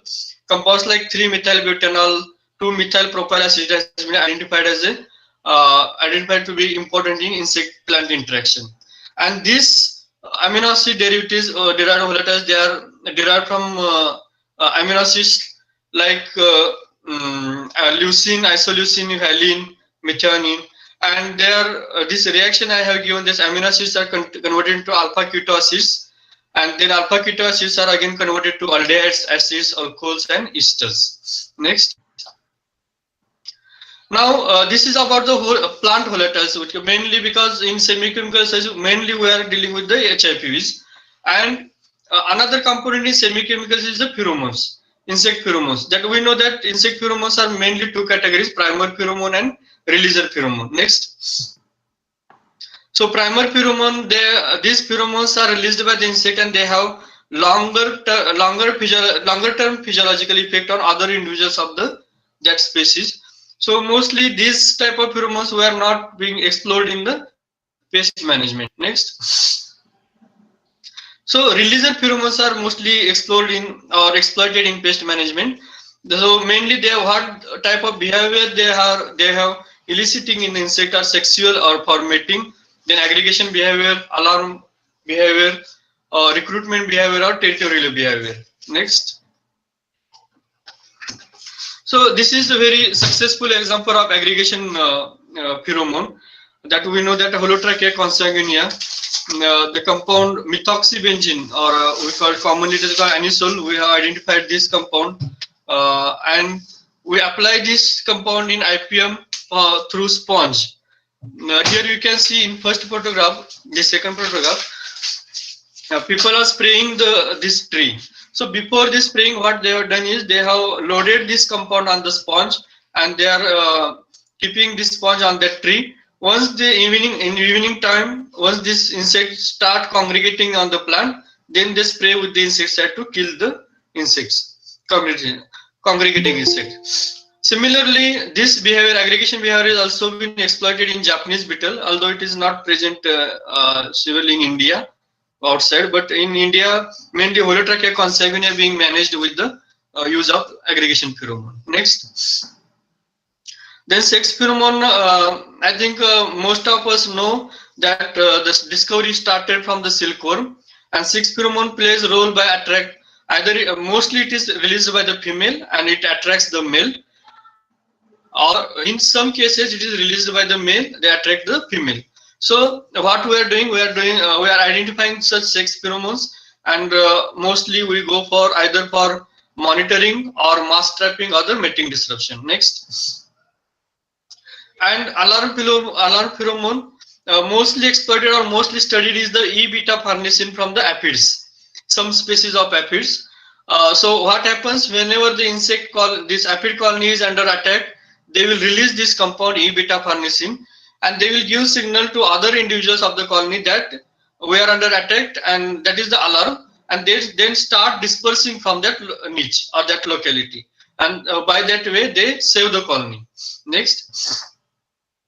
So how we are exploiting or how we are using this pheromone in IPM? That first is monitoring, then mass trapping, then lure and kill method or attracticide approach is there, and then mating disruption. I will discuss one by one. Next slide. So this monitoring approach, first the foremost is importance of this monitoring is monitoring or monitoring the incidence of the insect pest in the particular crop area. That is the main application in the IPM what we are doing nowadays. Other than this is detection of any pest in a locality where that pest is not present. Many times we some invasive pest, we are doubtful that whether that invasive pest is entered into our locality or not, or some risk is there that the pest may get entered into our area. So in that case also we can use this pheromone traps to monitor the pests. Again, it is very important in monitoring the quarantine pests. At the quarantine posts, it is very important. There also we can use this monitoring approach. We can use these 6 pheromones for monitoring. So all this monitoring that requires the knowledge of insect behavior. When the insect emergence starts in that particular season, when the insect activity is there, whether that insect is nocturnal or diurnal, or when the other activities are there, then type of trap to be used. Most of us may be knowing that there are several designs of traps are there. Not all traps, all these traps are not effective for all types of pests. So you have to see which type of trap is effective for the particular pest. Then number of traps per unit area. To get a effective monitoring or to effective monitoring data, we should must know that how many number of traps will be required in that particular area. Then height of the lure from the crop cane, it is very important. Height, whenever we are installing the trap for monitoring, what height should be there? Mostly we recommend that 1 or 2 feet above the crop canopy. So it is not always that, mostly that standard rule is there, but also that height, we have to change that height also. There are some factors like wind speed and all that plays a role. So that time also we have to see what type of height we should keep. And another thing is, in case of monitoring, is that we have to have regular monitoring for trap catches first. Second, the damage to the traps or damage to traps because of any biotic factors or abiotic factors. Another thing is lure replacement. In many cases, what commercially available lures are that is recommended are about 40 days, 30 days to 40 days. After 30 to 40 days, we have to replace the lure. But it is not standard. Ours is a tropical country, so we have to see in that current situation of the temperature and rainfall and all, that the lures, how much days that lures are lasting or how much days that lures are effective. So giving blind recommendation is not good in this case. We have to have standardized the lure replacement time also. Next. So monitoring is that I have discussed, like detection of the pest or measurement of pest density also. Then assessment of density of natural enemies also. Assessment of pest phenology, at which stage now pest is there, or at which stage of the crop the pest starts coming. That all these phenological effects we can see. Then assessment of effectiveness of mating disruption. I will discuss mating disruption in next slides. There we will see that we can use these monitoring traps to see whether our mating disruption technology is effective or not. Then in some cases, monitoring of insecticide resistance also been tried. Although today's we are not using much this approach for insecticide resistance monitoring, but some studies were there where they tried to do lure trapping the insect with the use of these pheromone lures, and to study the insecticide resistance. And finally, it helps in decision support system. Next. So another approach is mass trapping. The mass trapping, I will give you example. Best example nowadays is two-tap solitaire. In South India, we can see mostly it is now successful. Then with specific number of traps and this design of traps, and if you follow, then we can go for mass trapping. Here our approach is to remove the maximum number of individuals in the population in that particular crop area. So once you really reduce the population in that area, automatically we can come down below ETL level. So we don't have to go for always go for that chemical insecticides. Next. Another this example, the successful example in India is mass trapping of this groundnut leaf miner, Acrorema modicella. It was tried in mainly I think Madhya Pradesh by IICT, Hyderabad and other peoples. They used these delta sticky traps at 20 traps per hectare, and within 10 to 15 days of emergence. Means here the placement of trap in the field, time of placement of trap in the field is also important, because once the population is built up in the that field area and it starts damage, and if after that we are keeping the trap, already some damage has happened. So that this time is also very important.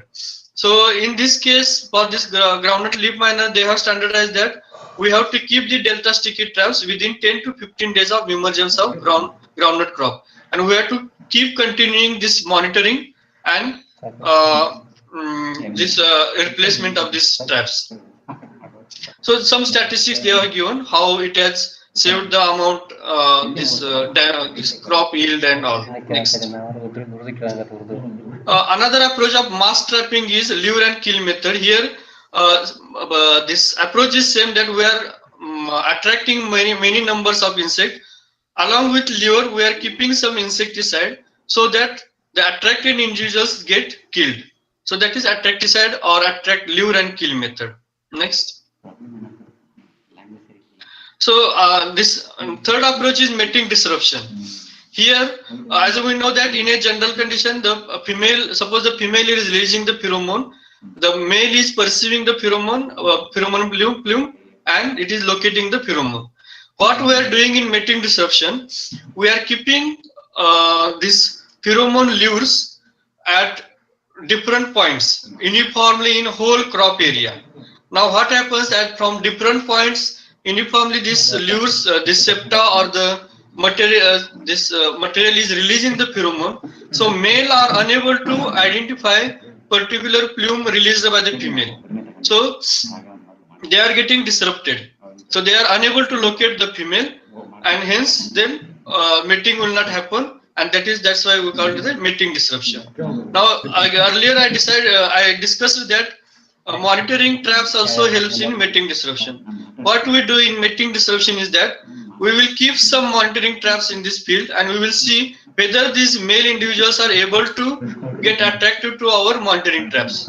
If they are getting attracted to our monitoring traps, it means that our mating disruption technology is not working good. If they are not getting, we are not getting any catches in the monitoring traps, it means that we have uniformly saturated the area with the pheromone lure, and now males are unable to locate the females. Next.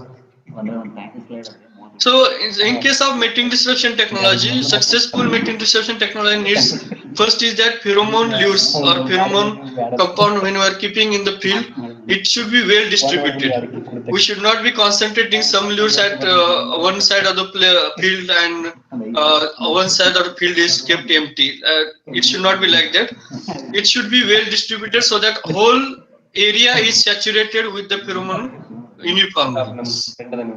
We have to start this mating disruption trial early in the season, before the insect population starts developing, so that before insects start working or start attracting male and female start mating, already this area should get saturated, because saturation of the particular crop area takes time. So that time also we have to standardize.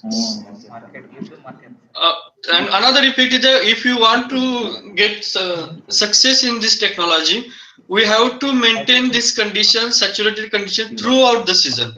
It is not that we have kept the mating disruption trial in the initial of the season and we left it as such.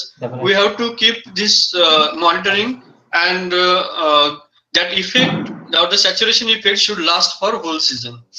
And then of course this control release system, because this pheromone lures or pheromone molecule are loaded on some septa or some material, so that material should be slow releasing this volatile pheromone compounds, because they are very volatile, very slow. They should be releasing very slowly.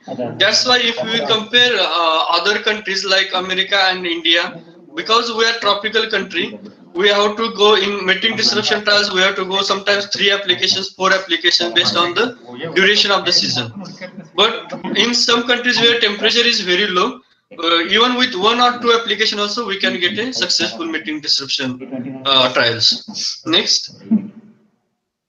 Then in case of India, this mating disruption in pink bollworm has been studied by in Karnataka, Dharwad itself, by using the PB rope.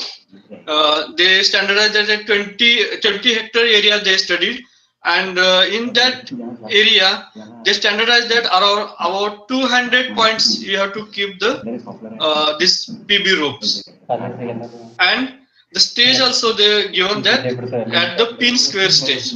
If you apply this PB ropes at pin square stage with this 200 per hectare density, we can get a good mating disruption of this pink bollworm. Next. So these are some cares of pheromone lures and traps. When we are going, when we are purchasing and going for the keeping in the our home, mainly pheromone caps or lures should be left in their sealed packages. We should not be opening till we are using in the field. They should be stored in the fridge until use. This is particularly good if we have fridge. Otherwise, now commercial lures which are available, they are not recommending that you keep in the fridge. They are effective with the given expiry period. But if you have fridge, it will last long. Then another thing is that handling when you are opening these containers in the field, because if we are opening with bare hand, the sweat on your hand can interact with the pheromone compounds also, and it can lead to degradation of the pheromone compounds, or the dust which is present on your hand also can inhibit the release of the pheromone compounds. So we have to use a disposable, very clean gloves. And if you are doing installing traps for more than 2 insects, more than one insect, then you have to go once you have for one insect, installation of traps for one insect, complete that installation and then go for the another insect traps. Otherwise, because the compounds are different for both the insect, some residue on your hand which is remaining may interfere with the other compounds of the another insect. So we have to take that care. Next. Then some other cases like sticky traps, if we are using, should be hung before the lures are placed in them, because sticky traps handling is somewhat tricky. And I also told that if more than one insect if you are handling, at least 40 meter, it should be the distance between 2 traps of the insect, different 2 insect traps are there. That distance should be 40 meters at least, so that there should not be any interfering effect of 2 insect pheromone compounds. Then another thing is that in this case we have to label the traps, so that we should know that which trap is for which insect. Next. Next. Then lure replacement. That we know that pheromone lures, because they are very volatile based on the environmental conditions, pheromone lures they do not last longer. Whatever monitoring purpose pheromone leaves are available in the market, generally it is recommended that 40 days, I think it is recommended. But we have to see insect by insect because the compounds contained in the septa are also different. As I told you, we have to use the gloves also. If traps get full of dirt, that's why monitoring is regular monitoring is essential. If our installed traps getting full of dirt or because of some environmental conditions, other insects are being get a trap, or because of rain or storms, if there is any damage, we have to immediately change the traps. Next. So these advantages, I think most of us know. It is not much required to discuss because pheromones are non-toxic.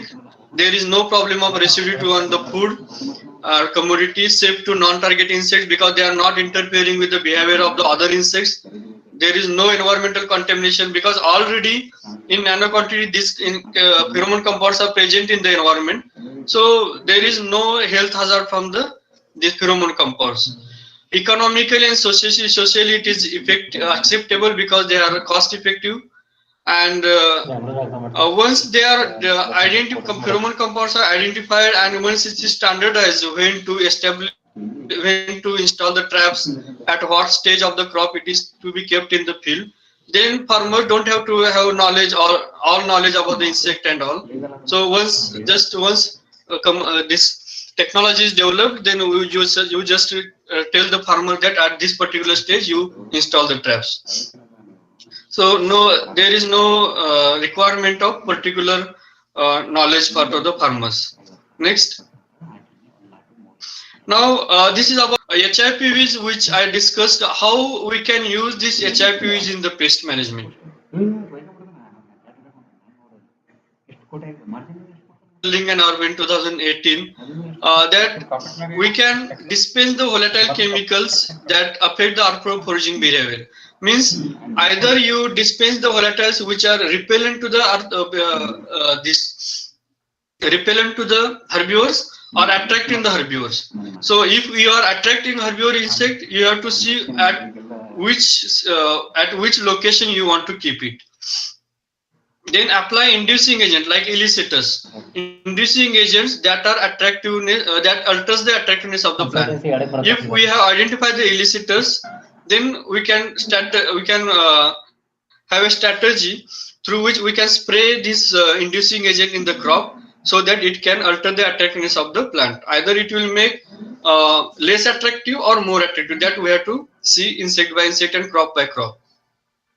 Then another is breeding or genetic engineering, where crop can be developed with specific genes which can release the specific volatile. Then use of companion plants that affect the attraction of pests and beneficiaries, and develop odor sensors to monitor the pest and disease. Next. So this is a diagrammatic presentation.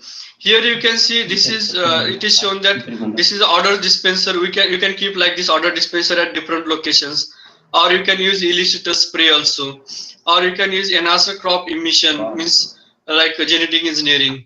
Then companion or sentinel plants. I will discuss what is sentinel plant in the next slide, and odor sensing devices. So these are some examples where the volatiles have been identified for natural enemies, which like E3-hexanyl acetate has been identified as an attractant for this coccinelle beetle and also to this predatory mirid and anthocorid bug.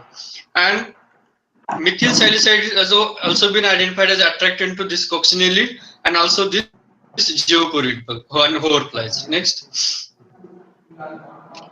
Another example is diamond bath moth larva. After diamond bath moth larva, there are certain set of blend of volatiles being released, which is attracting its parasitoid, Cotesia. So this particular blend has been identified, and if we keep this blend in the particular crop area, then we can attract these Cotesia parasitoids and we can increase the parasitization rate. Next. This is one product available in not in India but outside. This is Pridalure. They have developed this compound based on this methyl salicylate compound, and they have found very positive response from the chrysopids larva. Chrysopids in July, August, and Oriaceous testicular in May to June. I think I have given the reference for this. If anybody is interested, how these lures are acting in the field, then you can go through this paper. Next. Then treating plant with HIPVs, like I discussed, if there in some cases like treatment with defense hormone like jasmonic acid renders tomato and rice plant more attractive to the parasitoids. So like this we can use this HIPV inducer technology in the IPM. Next. Then plants with enhanced attractiveness. Enhanced attractiveness, here one example I want to give here.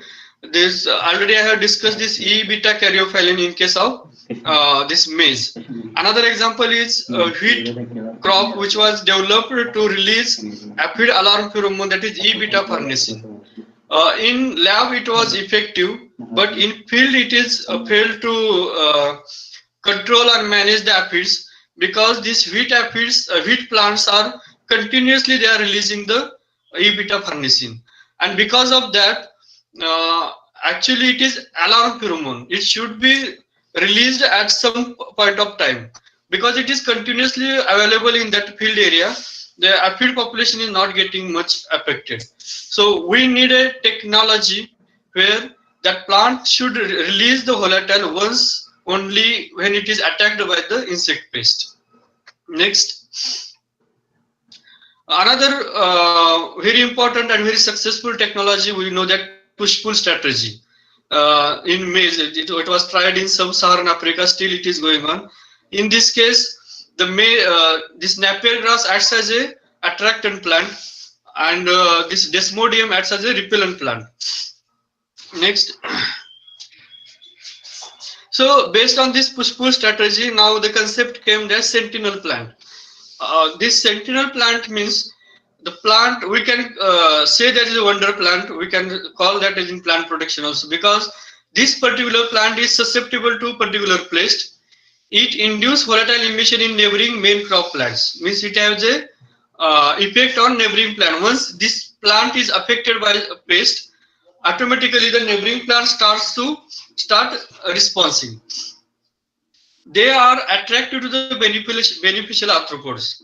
Again, breeding grounds, they are breeding grounds and source for effective biological control agents, and these plants are suited for early detection of the pest.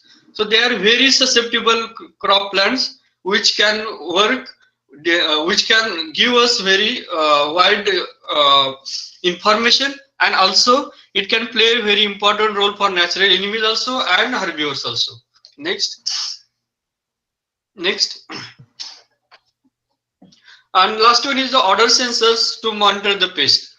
So different sensors we can develop, or there people are developing, which can sense the herbivore or pathogen induced plant volatiles. Once the plant is affected by the insect pest, the plant is emitting certain set of volatiles. We should have a sensors which can detect that type of blend or that type of volatiles. Another thing is that now people are trying to sense the odor of that pheromone lure. Once the population is there in the field, we should have that odor sensor which can sense the pheromone compound in the plant, and it will pheromone compound in the field, and it will give a message that there is a presence of the insect pest or adults are now hovering around. So like this, odor sensors can be developed and that can be installed for the pest management. Next. So also the time is very short. In short, I will discuss these techniques, and we can skip these slides, many slides. In case of this insect plant interaction or semiochemical research, some techniques are there that just I want to highlight. First comes the extraction of volatiles. How to extract these volatiles? There are different techniques to extract these volatiles. Then we have to separate these volatiles through GC or through GCMS. Once we do that, then we have to identify which of these volatiles are insect responsive volatiles. Because if you collect the volatiles from the plant, you will get 100 of volatiles. So among which compounds are important for that particular interaction. So for that particular insect and the particular stage of the plant, you have to identify the particular compound or set of compounds. Once we identify those compounds, then we have to go for bioassay. So there in bioassay, we have to see whether those compounds are attractive or repellent. Whether these compounds are attractive or repellent as a single component or in blend. That all the things we have to do in bioassay. And once we get some clue from that, then we have to standardize the release mechanism. Because release mechanism is finally very important. Even if we have identified some repellent chemical, we should know in which quantity and what rate, at what conditions it should be released in the field. Next. So all these I have discussed in next slides. Next. This is about extraction of the volatiles. We can use different types of solvent. One is solvent volatile extraction. Another is nowadays we are using headspace extraction, where we are not actually killing the plant or removing the plant. Next, in headspace extraction, what we do? There are two approaches. Suppose this is a jar where we have kept a plant. Once we are keeping the plant and we are enclosing this jar, this plant will start releasing it is releasing the volatile. Either that plant is infested or healthy plant. It starts releasing the volatile. Now these volatiles are getting saturated in this empty space of this jar, glass jar. And then there are different approaches. Whether you want to keep this jar as a static as such it is, or you want to keep this air inside this jar changing. So that if you are pushing the air and pulling air, then it is called a dynamic headspace. If you are keeping as such as a static, then it is static headspace. There are different approaches for headspace collection also. Next.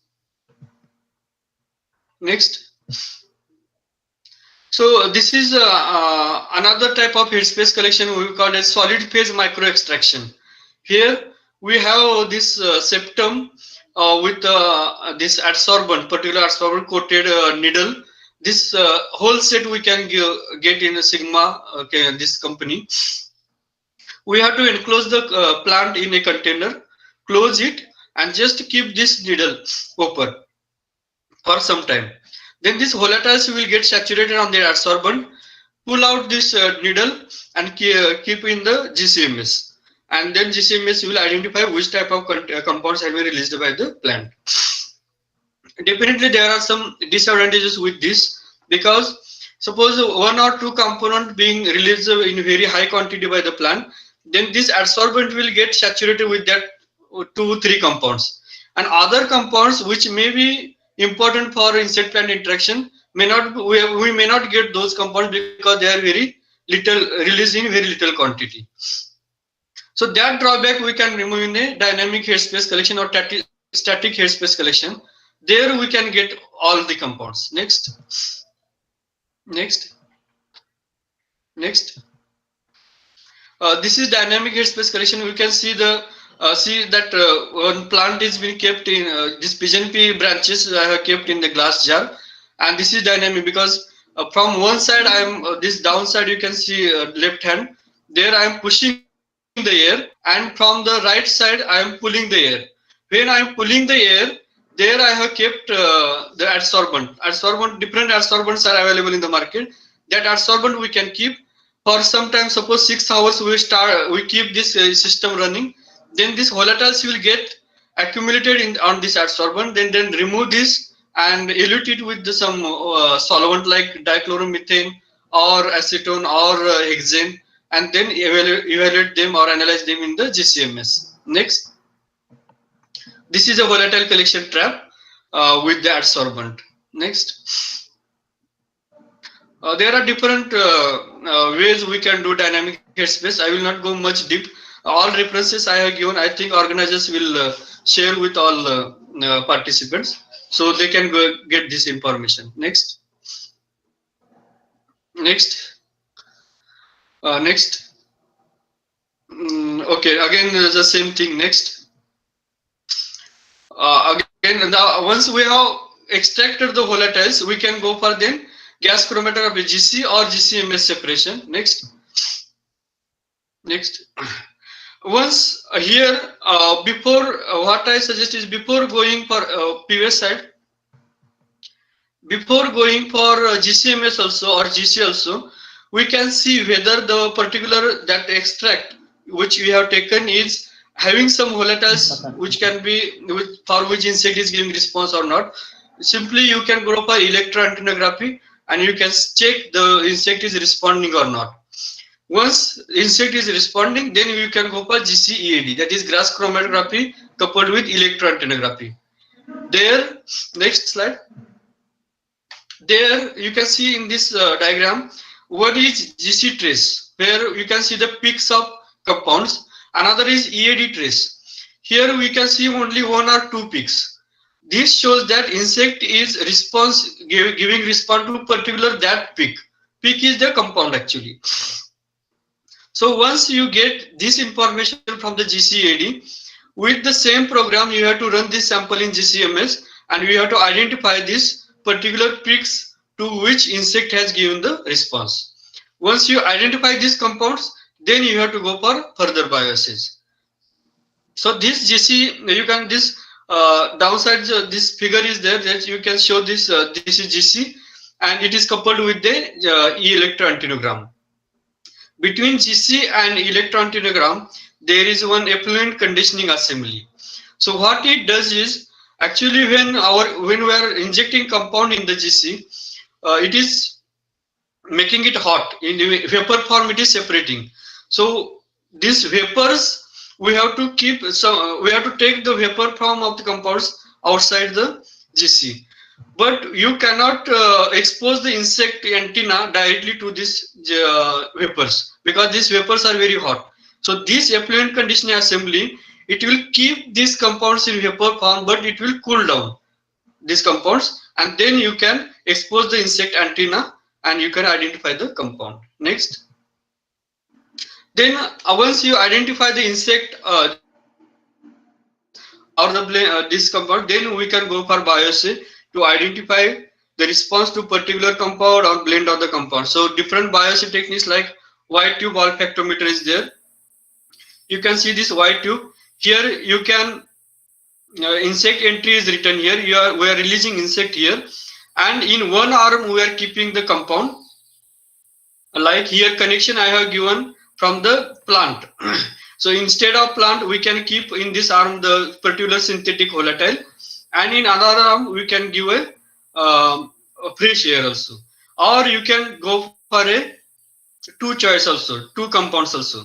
If we have different compounds, then we can go for multi-choice assay. Here, then where we can have four-arm olfactometer or six-arm, different arms we can have. Next.